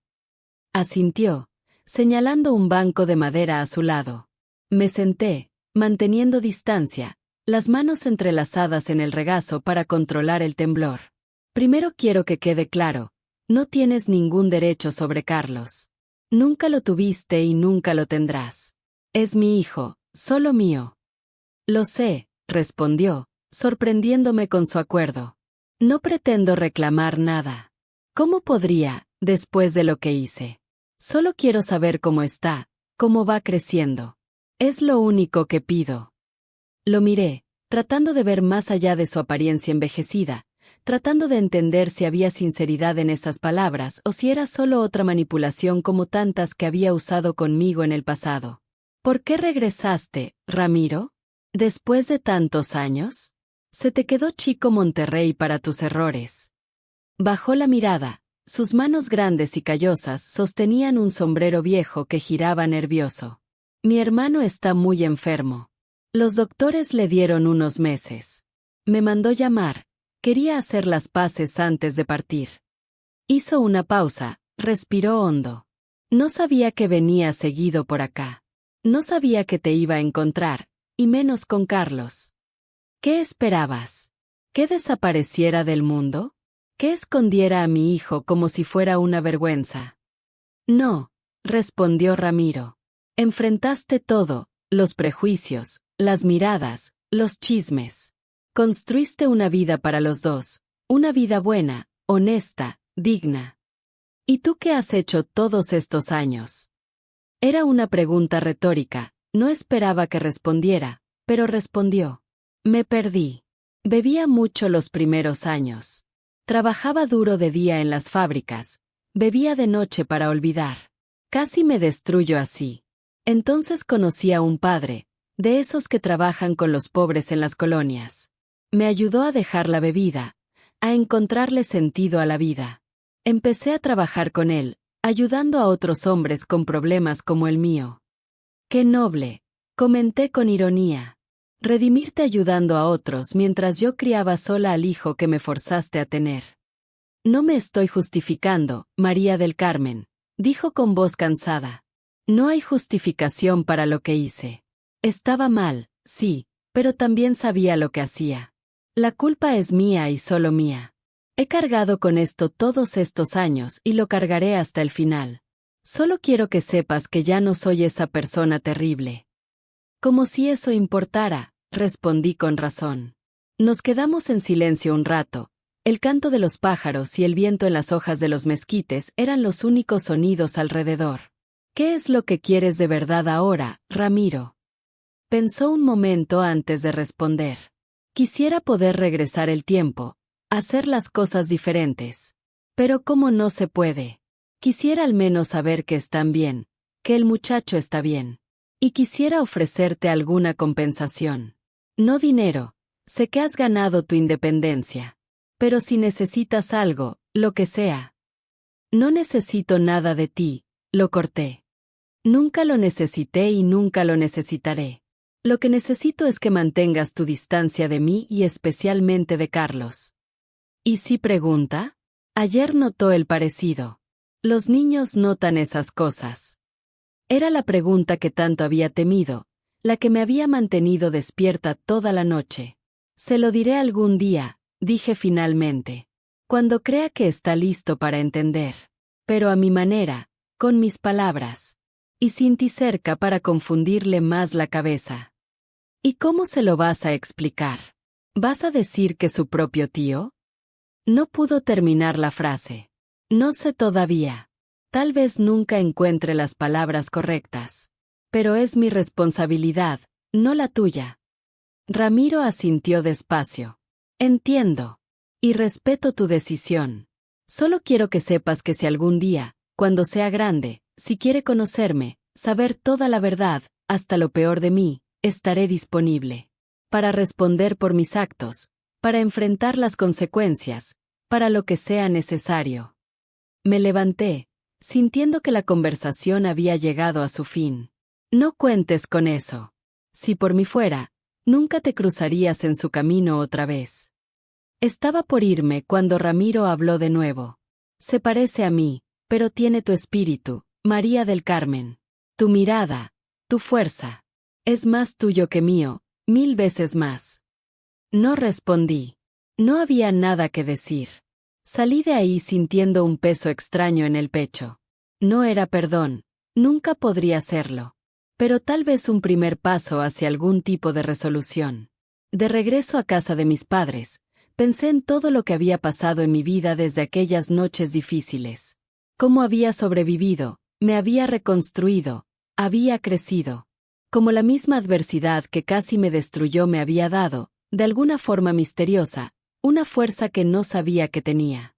Cuando llegué, Carlos estaba en el patio trasero, ayudando a su abuelo a arreglar una cerca. Los observé un momento sin que me vieran. Tan vivo, tan lleno de posibilidades. Hijo mío, solo mío. En ese momento tomé una decisión. No le diría la verdad ahora, ni en un futuro cercano. Pero algún día, cuando fuera más grande, cuando pudiera entender de verdad, no le escondería su historia. Porque esa historia, por difícil que fuera, nos había traído hasta aquí, había formado quienes éramos. Al día siguiente regresamos a la ciudad como estaba planeado. Carlos todavía hacía algunas preguntas sobre ese señor que se parecía a él, pero con menos insistencia. Otras cosas ya ocupaban su mente de niño: la escuela, los amigos, los libros que devoraba con hambre de conocimiento. En las siguientes visitas al pueblo, nunca volví a ver a Ramiro. Supe por Ana que se había ido a Gómez Palacio, una ciudad más grande, donde su hermano estaba recibiendo tratamiento. Di un suspiro de alivio. Tal vez las dificultades habían pasado sin causar más preocupaciones. Pero en el fondo sabía que nada estaba resuelto completamente. El pasado había asomado la cabeza por un momento breve, recordándome que nunca está completamente enterrado, que siempre está ahí, esperando el momento correcto para volver a la superficie. De regreso en la ciudad, con Carlos dormido a mi lado en el asiento del camión, miré el paisaje seco de Durango pasar por la ventana y pensé en cómo la vida está hecha de ciclos, de repeticiones, de regresos. Pero también de decisiones. Y yo estaba decidida a tomar mejores decisiones que las que habían tomado por mí tantos años atrás. Adelante se extendía el camino, lleno de curvas y vueltas como la vida misma. Pero por primera vez en mucho tiempo, no tenía miedo de lo que venía. Había enfrentado mis mayores desafíos y había sobrevivido. Otra vez. ¿Qué más podría detenerme ahora? Los años que siguieron al reencuentro con Ramiro trajeron cambios profundos a mi vida. Fue como si ese encuentro, tan difícil como fue, hubiera cerrado un capítulo, permitiéndome pasar la página de una vez por todas. No por perdón, nunca podría olvidar lo sucedido, sino por una especie de aceptación. El pasado estaba ahí, siempre estaría, pero ya no tenía por qué ser una sombra acechándome en cada esquina. En la ciudad, la vida siguió su curso. La farmacia prosperó, especialmente después de que doña Socorro, con la salud ya frágil por tantos años de trabajo, me pasó más responsabilidad del negocio. Tienes buena cabeza para los números y buen corazón para la gente, decía. Eso es lo que se necesita para manejar este lugar. Carlos creció fuerte y estudioso. En la escuela siempre era el primero de la clase, para orgullo de sus maestras que no se cansaban de decir que el muchacho llegaría lejos. Tenía una curiosidad insaciable por todo: libros, mapas, historias de lugares lejanos. Soñaba con conocer el mundo más allá del barrio que nos rodeaba. Un día voy a vivir en muchos lugares, mamá, me dijo una vez cuando tenía 12 años, después de leer un libro sobre medicina. Voy a ser doctor y voy a ayudar a la gente, como tú pero diferente. Sonreí ante esos sueños, animándolo a estudiar para hacerlos realidad, aunque por dentro sentía una punzada en el corazón al pensar que un día se iría. Todo mi mundo giraba alrededor de ese muchacho, de la farmacia, de los partos que seguía atendiendo. Era una vida sencilla pero completa a su manera. Cada mes continuaba visitando el pueblo donde nací. Las visitas ahora eran más tranquilas, sin la presencia de Ramiro. Supe por Ana que se había quedado en Gómez Palacio después de que su hermano partió, trabajando de carpintero. Cumplió su promesa de mantener distancia, y yo cumplí la mía de no decirle la verdad a Carlos. Al menos no todavía. Fue en 1967, cuando Carlos tenía 12 años, que doña Socorro enfermó gravemente. Una embolia la dejó en cama, sin poder mover la mitad del cuerpo y con dificultad para hablar. El doctor del barrio, don Ernesto, no dio muchas esperanzas. Una mujer de su edad con una embolia de ese tamaño, es cuestión de tiempo, me dijo con la franqueza típica de los médicos viejos. Hazla sentir cómoda, dale sus remedios para el dolor, y prepárate para lo inevitable. Pero doña Socorro estaba hecha de madera más recia que la mayoría. Se aferró a la vida con una terquedad admirable, negándose a rendirse. Por meses la cuidé día y noche, dividiendo mi tiempo entre la farmacia, los partos, Carlos y la enferma. Hubo momentos de agotamiento total, de dormir sentada en la silla junto a su cama, de despertarme con cada quejido o movimiento. Carlos, aunque joven, asumió responsabilidades sorprendentes para su edad. Ayudaba en la farmacia después de la escuela, aprendió a preparar algunos remedios sencillos, atendía a los clientes con una cortesía y paciencia que encantaba a todos. Ese muchacho tiene don para esto, decía doña Socorro en sus momentos de lucidez. Va a ser mejor farmacéutico que tú y yo juntas, María del Carmen. Pero Carlos soñaba más grande.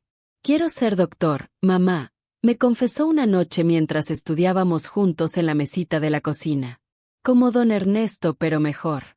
Quiero estudiar en las mejores universidades, aprender todo lo que pueda, y después regresar para ayudar a nuestra gente.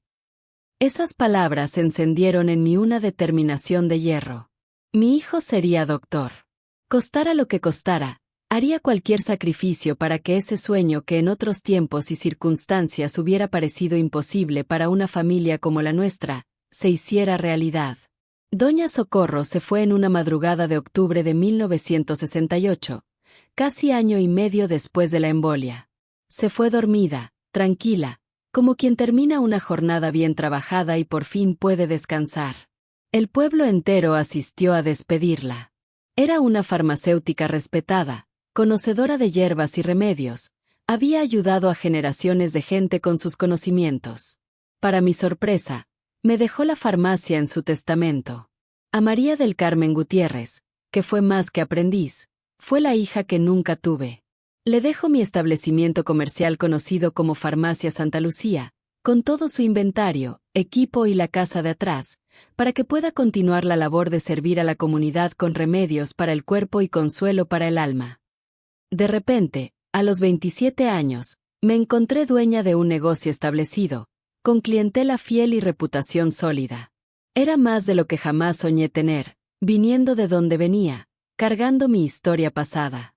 En los meses siguientes hice algunos cambios en la farmacia. Aumenté el inventario, incluí medicinas más modernas que llegaban de otros estados.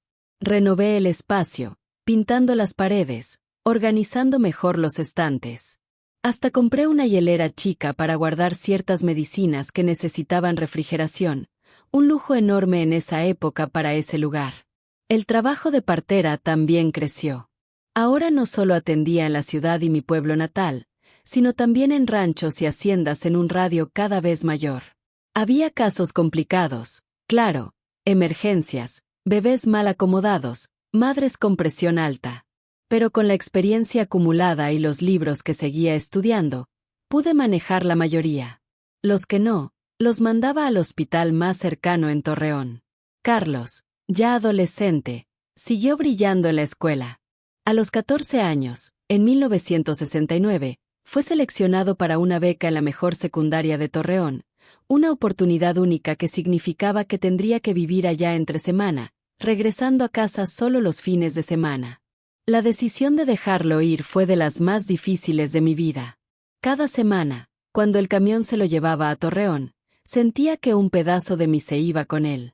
Pero sabía que era lo mejor para él, el camino necesario para cumplir su sueño de ser doctor. Te voy a extrañar, mamá, dijo la primera vez que se fue, con la mochila al hombro, tratando de sonar más valiente de lo que en realidad era. Pero voy a estudiar tan duro que vas a estar orgullosa de mí. Ya estoy orgullosa, mijo, respondí aguantando las lágrimas.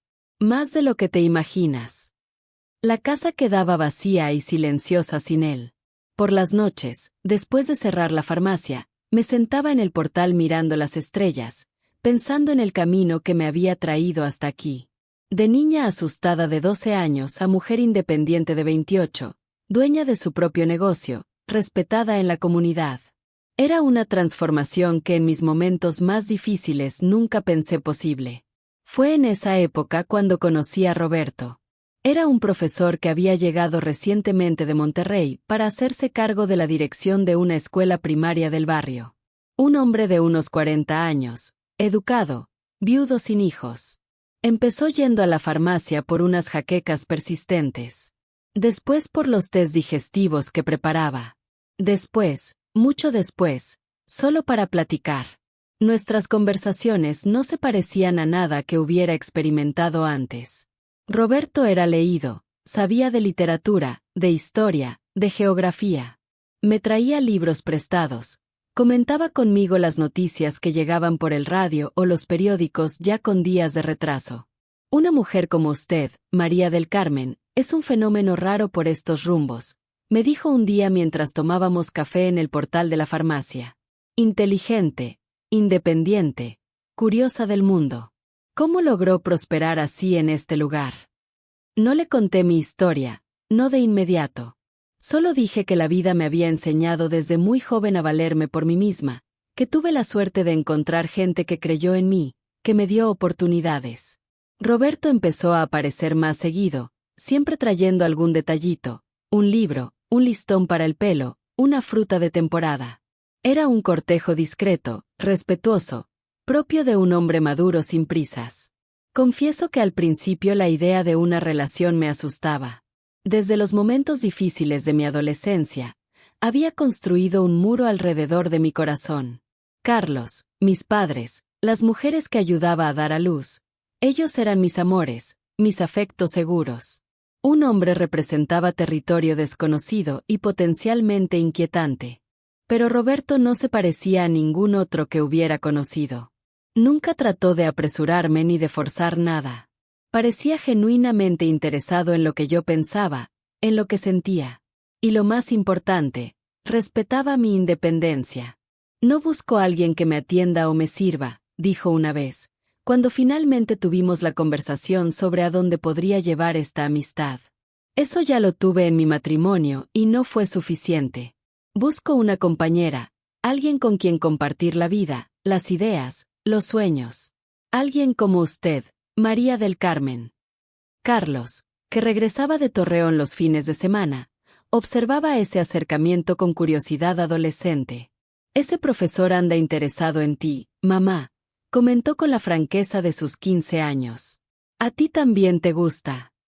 Me gusta su compañía, respondí con cautela. Pero no sé si quiero algo más que amistad. Siempre hemos sido solo nosotros dos, ¿no? No significa que siempre tenga que ser así, dijo, sorprendiéndome con su madurez. Merece ser feliz, mamá. No solo como mi madre o como la farmacéutica o la partera, sino como María del Carmen, como mujer. Esas palabras se me quedaron grabadas, resonando en mi mente por días. En algún punto del camino, había olvidado que también era una mujer con derecho a sus propios sueños, a sus propios deseos, a un futuro que incluyera más que solo trabajo y maternidad. En 1970, cuando Carlos tenía 15 años y yo 29, Roberto me pidió matrimonio. Fue un domingo después de misa, mientras caminábamos por la plaza principal. No se hincó ni hizo escándalo. Simplemente tomó mis manos, me miró a los ojos y preguntó si aceptaba construir una vida con él.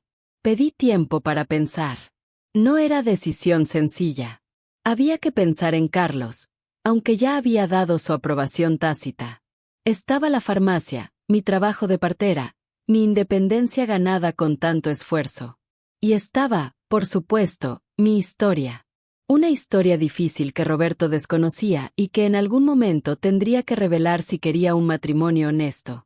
Por semanas luché con esa decisión. Consulté a mis padres, ya mayores pero todavía lúcidos. Mija, si es buen hombre y te hace feliz, no dejes que el miedo al pasado te robe el futuro, dijo mi madre, siempre sabia en su sencillez. También consulté a Carlos durante uno de sus fines de semana en casa. Mamá, ya has dado mucho de tu vida por mí. Ahora es tiempo de pensar en ti. Además, el profesor Roberto es buena persona. Me ayudó con las materias para el examen de ingreso a la prepa de Torreón. ¿Te acuerdas? Finalmente tomé mi decisión. Pero antes de darle mi respuesta a Roberto, sabía que necesitaba contarle sobre mi pasado.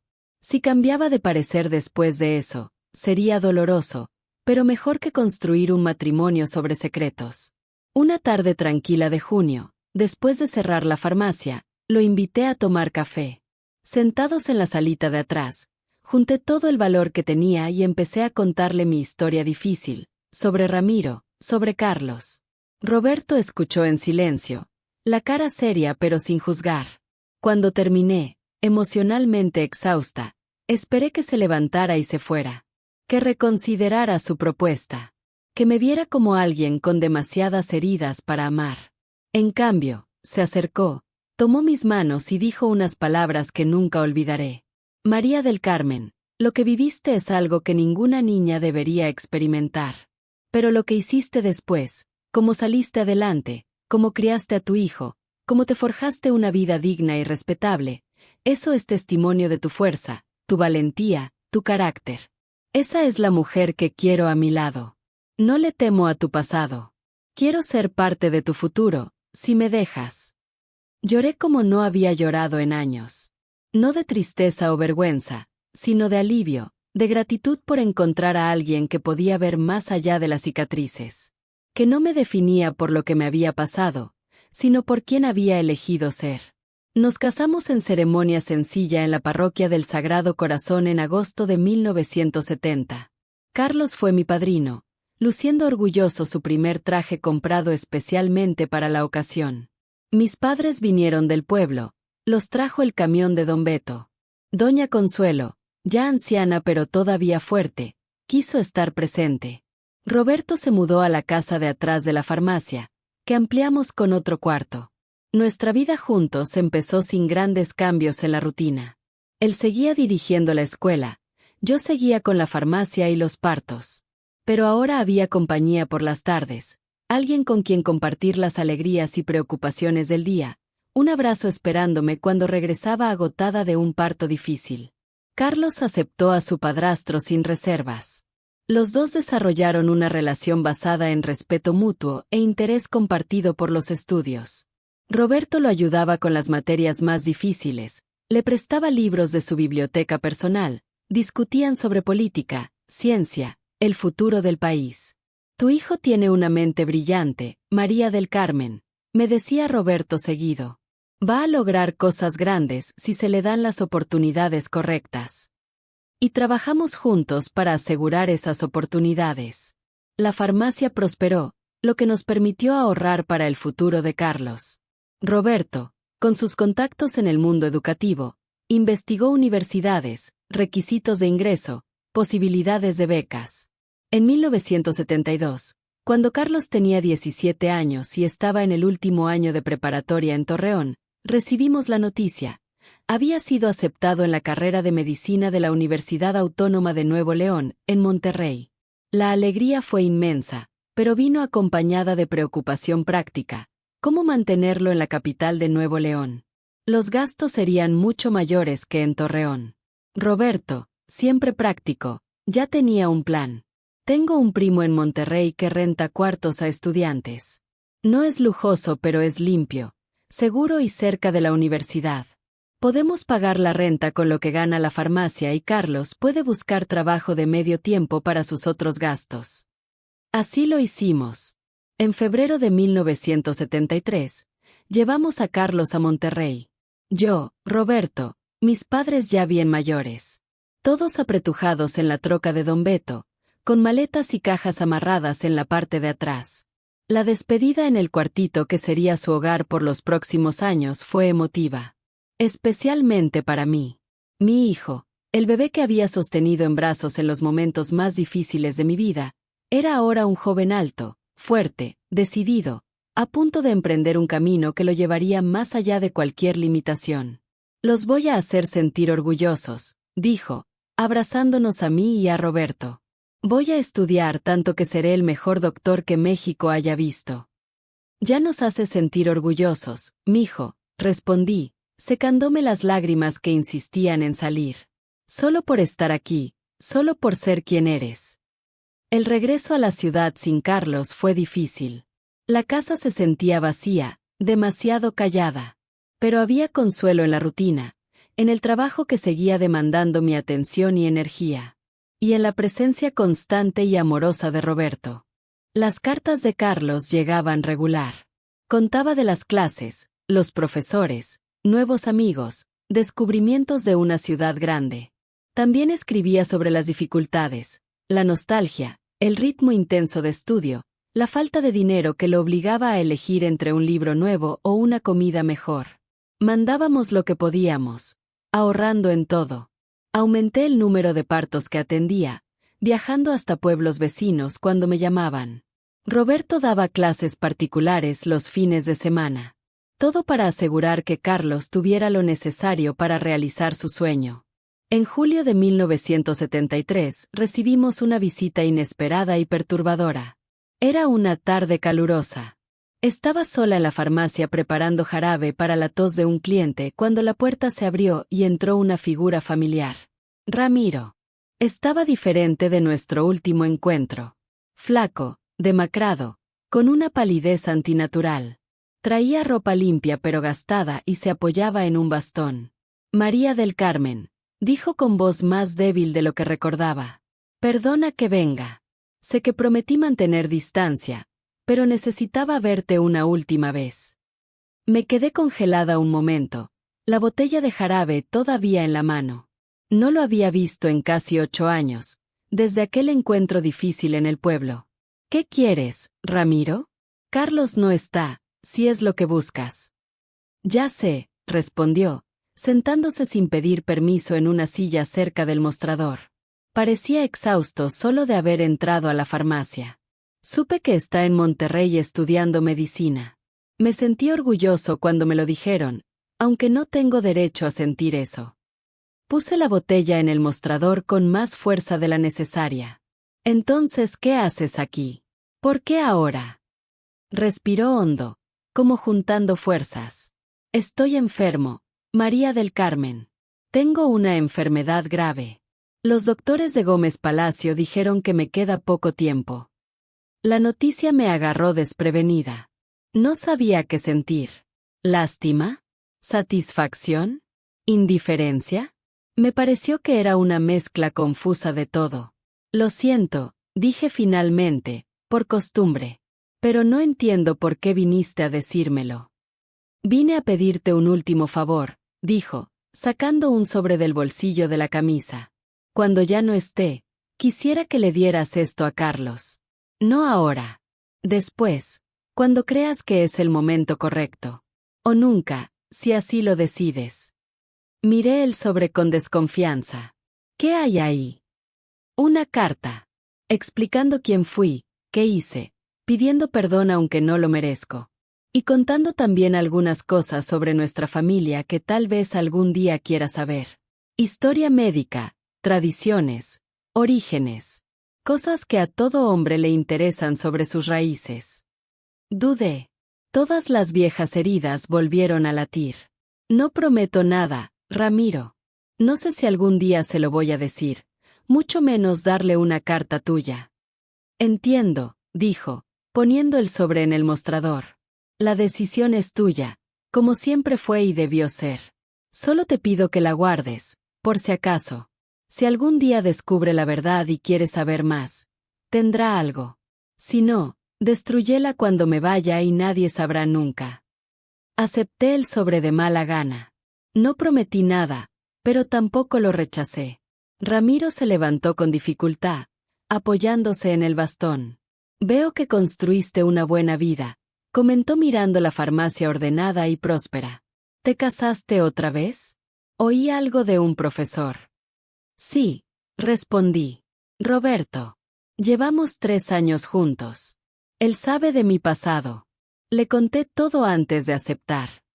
Ramiro asintió despacio. Debes ser todo un hombre para aceptar eso. Para verte como mereces ser vista. Lo es. Confirmé sin dar más detalles. Un silencio incómodo se instaló entre nosotros. Finalmente, se dirigió a la puerta. No te molesto más, María del Carmen. Esta es la última vez que me verás. Solo quería que supieras que no ha pasado un día sin que me arrepienta profundamente del daño que causé. Sé que no hay perdón posible y no lo pido. Solo quería decírtelo antes de irme. Luché con las emociones conflictivas que me inundaban. Después de todos estos años, todavía había una niña asustada dentro de mí que se encogía ante su presencia. Pero también estaba la mujer adulta que había sobrevivido, que había construido una vida, que había encontrado cierta medida de paz. Que Dios tenga piedad de ti, Ramiro, dije finalmente. Porque no sé si yo algún día podré. Bajó la cabeza, aceptando esas palabras duras. Es justo. Más de lo que merezco en realidad. Abrió la puerta y antes de salir me miró una última vez. Adiós, María del Carmen. Y gracias por criar a un hombre mejor de lo que yo fui o podría ser. Después de que la puerta se cerró tras él, me quedé ahí parada largos minutos, sosteniendo el sobre, sintiendo el peso de las décadas pasadas, de las decisiones tomadas, de los caminos elegidos. Finalmente, guardé la carta en un cajón con llave en la parte de atrás de la farmacia, junto con documentos importantes. No sabía si algún día se la daría a Carlos, pero tampoco tenía el valor de destruirla. Algunas decisiones necesitan tiempo, distancia emocional. Esta sería una de ellas. Esa noche le conté a Roberto sobre la visita. Me escuchó con su paciencia y comprensión habituales. ¿Qué piensas hacer con la carta?, preguntó cuando terminé. No sé, confesé. Una parte de mí quiere quemarla ahora mismo. Otra parte piensa que tal vez algún día Carlos tenga preguntas que solo esa carta pueda responder. No tienes que decidir ahora, dijo, pasándome el brazo por los hombros. Guárdala. Deja que el tiempo te muestre el camino. Como has hecho con todo en la vida. 3 meses después, nos enteramos que Ramiro había partido en Gómez Palacio. No fui al sepelio. No mandé flores. No hice duelo oficial. Pero esa noche, sola en el portal mientras Roberto dormía, dejé caer algunas lágrimas. No por él exactamente, sino por la niña que fui, por el dolor que viví, por el largo camino recorrido. Fue un llanto de cierre, de pasar la página definitivamente. Los años siguientes fueron de trabajo continuo y satisfacción creciente. Carlos destacaba en la Facultad de Medicina. Venía a visitarnos en las vacaciones. Compartía historias de sus clases, sus primeros contactos con pacientes en los hospitales universitarios. Crecía no solo en conocimiento sino en compasión, en comprensión del sufrimiento humano. En julio de 1976, una noticia triste. Mi padre nos dejó a los 79 años. El hombre que había sido mi roca, que se culpó por no protegerme pero que después se dedicó cada día a asegurar que pudiera salir adelante. En el funeral estuvo a mi lado Carlos, ya un joven médico casi graduado, tomándome la mano como yo había tomado la suya tantas veces. El abuelo estaría muy orgulloso de ti, le dije mientras mirábamos el ataúd sencillo descendiendo. Verte aquí, ver en el hombre que te convertiste. Me enseñó mucho, respondió Carlos con los ojos llenos de lágrimas. Sobre el trabajo, sobre la honestidad, sobre ser un hombre de verdad. Mi madre, ya debilitada por la edad y décadas de trabajo duro, partió poco después que su compañero de toda la vida. Menos de un año después, ella también se había ido. Fueron momentos difíciles, pero suavizados por la presencia constante y amorosa de Roberto y por la satisfacción de ver a Carlos a punto de realizar su sueño. En diciembre de 1978, vi con lágrimas de orgullo cómo Carlos se graduaba de la Facultad de Medicina. Mi hijo, doctor. Ese niño que tantos habrían considerado un estigma, ahora portaba con orgullo el diploma que lo habilitaba para salvar vidas, para aliviar sufrimiento. En la fiesta después de la ceremonia, me dio un abrazo largo. Todo esto es por ti, mamá. Sin tu fuerza, tu sacrificio, tu amor, no estaría aquí. Llegaste aquí por tus propios méritos, mijo, respondí sosteniendo su cara entre mis manos. Por tu inteligencia, tu dedicación, tu perseverancia. Que heredé de ti, insistió. De nadie más. Esas palabras tocaron una fibra sensible. Nunca le había dicho la verdad sobre su padre.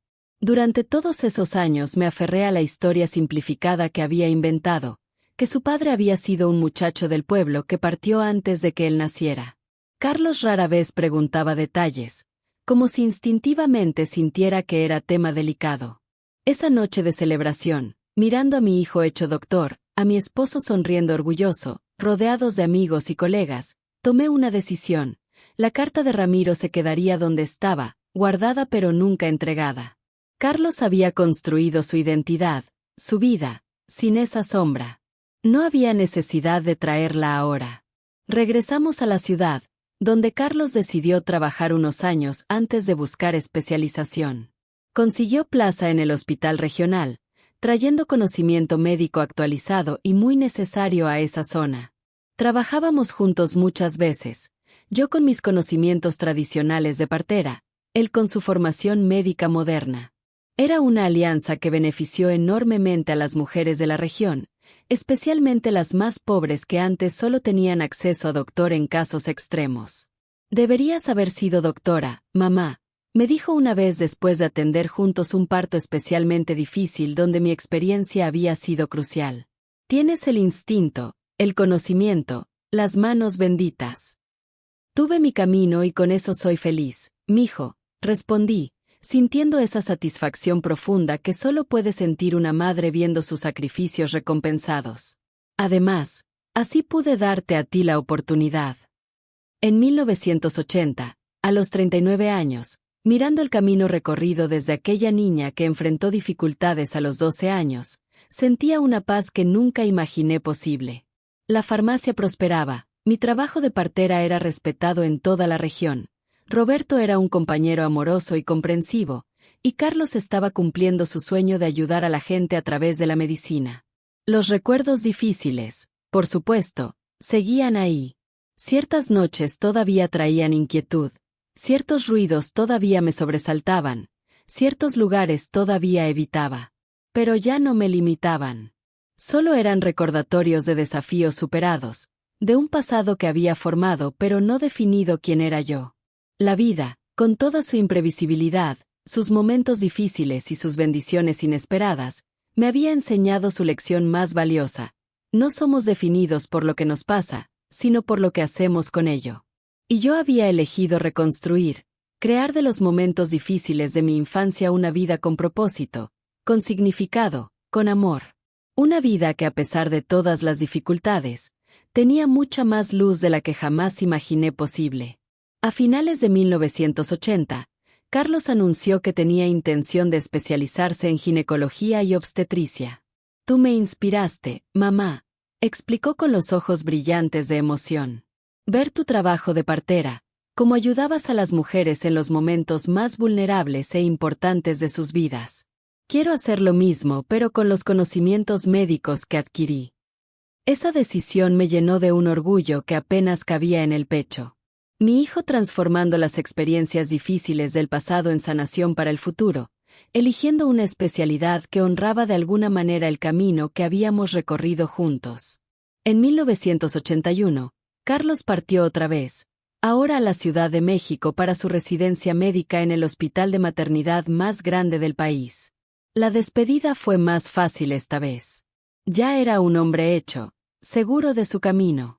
Y la ciudad ya no era suficientemente grande para sus sueños y ambiciones. Vendré a visitarlos cuando pueda, prometió, abrazándonos a mí y a Roberto antes de subir al autobús. Y cuando termine la especialización, quién sabe, tal vez abra una clínica aquí. Esta tierra todavía necesita doctores preparados. Los años siguientes trajeron cambios para México y para nuestra pequeña ciudad. Los 80 llegaron con crisis económica, inflación, pero también con esperanzas de cambio político. Después de tantos años del mismo partido en el poder, seguíamos todo por el radio, por los periódicos que llegaban con días de retraso, en las conversaciones con viajeros que pasaban por la farmacia. Roberto, siempre interesado en política, comentaba conmigo las noticias, me explicaba lo que pasaba en el país. Estamos viviendo tiempos históricos, María del Carmen, decía. Nuestro pueblo por fin está despertando. En medio de esas transformaciones nacionales, nuestra vida continuó su curso. La farmacia siguió prosperando, ahora con una sección de medicinas modernas que Carlos nos ayudaba a mantener actualizada. Mi trabajo de partera fue disminuyendo gradualmente. La presencia de doctores más jóvenes en el hospital local, mayor acceso a servicios de salud, significaba que menos mujeres necesitaban buscar mis servicios. No me entristecí por ello. Al contrario, lo vi como señal de progreso. Que las mujeres de la región tuvieran acceso a atención médica que sus madres y abuelas nunca tuvieron. Aunque todavía había muchas, especialmente en las zonas más alejadas, que preferían la atención tradicional, las manos experimentadas de una partera que conocían y en quien confiaban. En 1983, una noticia que me tomó por sorpresa, iba a ser abuela. Carlos había conocido a Ana, una colega doctora en la residencia, y después de un noviazgo rápido se casaron. Menos de un año después, ella estaba embarazada. Quiero que vengas a México cuando estés cerca de dar a luz, mamá, insistió Carlos en una visita. Nadie mejor que tú para ayudar a traer a mi hijo al mundo. Pero tu hospital tiene los mejores doctores del país, mijo, argumenté, emocionada por la invitación pero renuente a interferir. Sí, pero ninguno de ellos es María del Carmen Gutiérrez, respondió con una sonrisa. La mejor partera de Durango y casualmente mi madre. En marzo de 1984, fui a la Ciudad de México para los últimos días del embarazo de Ana. Ella, joven doctora formada en las mejores instituciones, recibió mis conocimientos tradicionales con respeto y curiosidad. Varias veces la sorprendí tomando notas sobre las técnicas, hierbas, métodos que usaba. La medicina moderna tiene mucho que aprender del conocimiento tradicional de las parteras, comentó una vez. Estamos perdiendo sabiduría acumulada por generaciones cuando ignoramos lo que mujeres como usted tienen para enseñar. El parto, cuando llegó, fue una experiencia de integración entre lo viejo y lo nuevo. Fue en el hospital, con toda la tecnología disponible, pero con mis manos guiando el proceso, mis tés fortaleciendo a Ana, mis palabras de aliento dándole fuerza cuando las contracciones parecían insoportables. Miguel nació sano, fuerte, un niño de cachetes colorados y pulmones potentes que anunció su llegada con llanto vigoroso. Cuando lo puse en brazos de Carlos, vi en los ojos de mi hijo esa mezcla de emociones que conocía bien: nervios, alegría, asombro, amor inmenso y repentino por ese ser pequeño y dependiente. ¿Así te sentiste, mamá?, preguntó con voz quebrada. ¿Este amor que sientes que te va a reventar el pecho? Así mero, mijo, respondí mientras las lágrimas corrían libres. Y cada día se hace más grande. Sostuve a mi nieto en brazos, maravillándome del milagro de la vida, de los ciclos que se completaban. De niña que enfrentó dificultades a abuela orgullosa. ¿Qué camino tan largo e impredecible había recorrido? Me quedé en México un mes, ayudando a los nuevos padres a adaptarse, enseñándole a Ana los secretos que ninguna escuela de medicina enseña, cómo calmar un bebé con cólicos, cómo reconocer los diferentes tipos de llanto, cómo cuidar el propio cuerpo en recuperación. Cuando regresé a casa, llevaba no solo recuerdos preciosos, sino también una certeza renovada de que todo había valido la pena. Todas las dificultades, todas las luchas, todos los obstáculos habían llevado a este momento. Mi hijo doctor, su esposa doctora, trayendo al mundo una nueva generación que crecería libre de las dificultades que habían afectado a nuestra familia. Roberto, que no pudo acompañarme a México por su trabajo en la escuela, me recibió con abrazos fuertes e infinita curiosidad sobre el nieto. Estoy muy viejo para ser abuelo, bromeó a sus 57 años. Pero nunca muy viejo para amar a otro niño de esta familia. Los años siguientes trajeron una paz que nunca antes había conocido. La farmacia seguía prosperando, ahora con ayuda de una joven aprendiz a quien formé tal como Doña Socorro me había formado a mí décadas atrás. Roberto se jubiló de la dirección escolar, pero siguió dando algunas clases, sin poder dejar del todo su vocación de maestro. Carlos y Ana venían a visitarnos regularmente, trayendo a Miguel que crecía fuerte y curioso. En 1990, nació Carmen, mi nieta, nombrada en mi honor. Verla en brazos de Carlos, ver el ciclo completarse de manera tan hermosa, fue uno de los momentos más emotivos de mi vida. Ese mismo año, 1990, Roberto enfermó. Empezó con cansancio, falta de aire. Los doctores diagnosticaron problemas del corazón. Durante meses luchó, pero su cuerpo ya estaba cansado. Partió en una madrugada de noviembre, con mi mano en la suya, después de decirme que había sido el hombre más afortunado del mundo por haberme tenido a su lado. Su partida fue un golpe duro. Habíamos compartido 20 años de vida, de amor tranquilo y profundo. Me había aceptado con todo mi pasado, me había dado compañía y apoyo cuando más lo necesitaba. Lo lloré como se llora a los grandes amores, con gratitud por haberlo tenido, con tristeza por su ausencia. Carlos vino inmediatamente cuando supo. Me abrazó mientras lloraba, tal como yo lo había abrazado a él tantas veces de niño. Roberto fue un gran hombre, mamá, un verdadero padre para mí. Lo fue, asentí. Nos quiso a los dos como si fuéramos su familia de sangre. Después de despedirnos de Roberto, Carlos me propuso irme a vivir con ellos a México. Pero rechacé la oferta. Mi vida estaba aquí, en esta ciudad que me había acogido, en esta farmacia que era mi legado, cerca del pueblo donde nacieron mis raíces. Estoy bien aquí, mijo. Tengo la farmacia, tengo mi trabajo, tengo mis recuerdos. Ustedes vengan a visitarme seguido, eso sí. Y así ha sido. Los años han pasado volando. He visto crecer a mis nietos, he conocido a sus parejas, he sostenido en brazos a mis bisnietos. Carlos se convirtió en un gineco-obstetra respetado, cumpliendo su promesa de abrir una clínica aquí en Durango donde atiende a mujeres de escasos recursos. A veces trabajamos juntos todavía, cuando hay casos complicados donde mi experiencia puede ayudar. Es hermoso ver cómo se cierra el círculo. Las manos que me ayudaron a traerlo al mundo ahora trabajan junto a las suyas trayendo nueva vida. La carta de Ramiro sigue guardada en el mismo cajón donde la puse hace tantos años. A veces pienso en ella, me pregunto si debí dársela a Carlos. Pero luego lo veo, exitoso, feliz, completo, y sé que tomé la decisión correcta. Algunos secretos es mejor guardarlos. No por temor, sino por amor. Para proteger a quienes amamos de pesares que no necesitan cargar. Ahora, a mis 80 años, sentada en este portal desde donde puedo ver el naranjo que planté cuando llegué aquí hace 60 años, pienso en todo lo vivido. En cómo una joven lastimada pudo reconstruirse.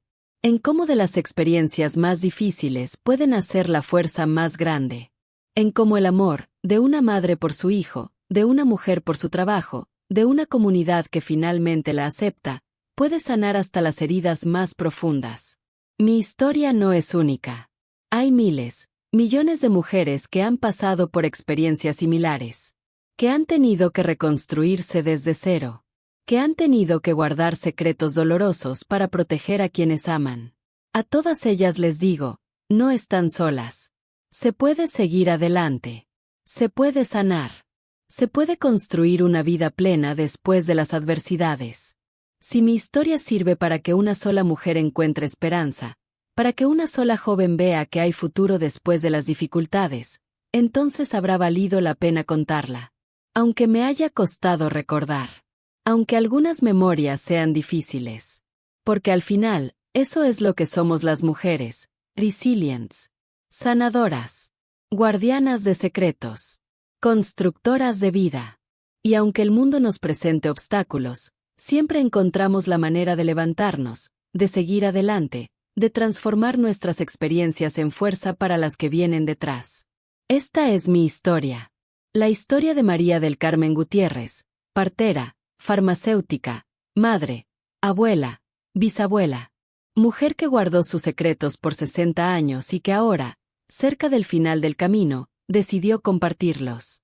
No por lástima, no por atención, sino para que sepan que de las experiencias más difíciles pueden hacer la luz más brillante.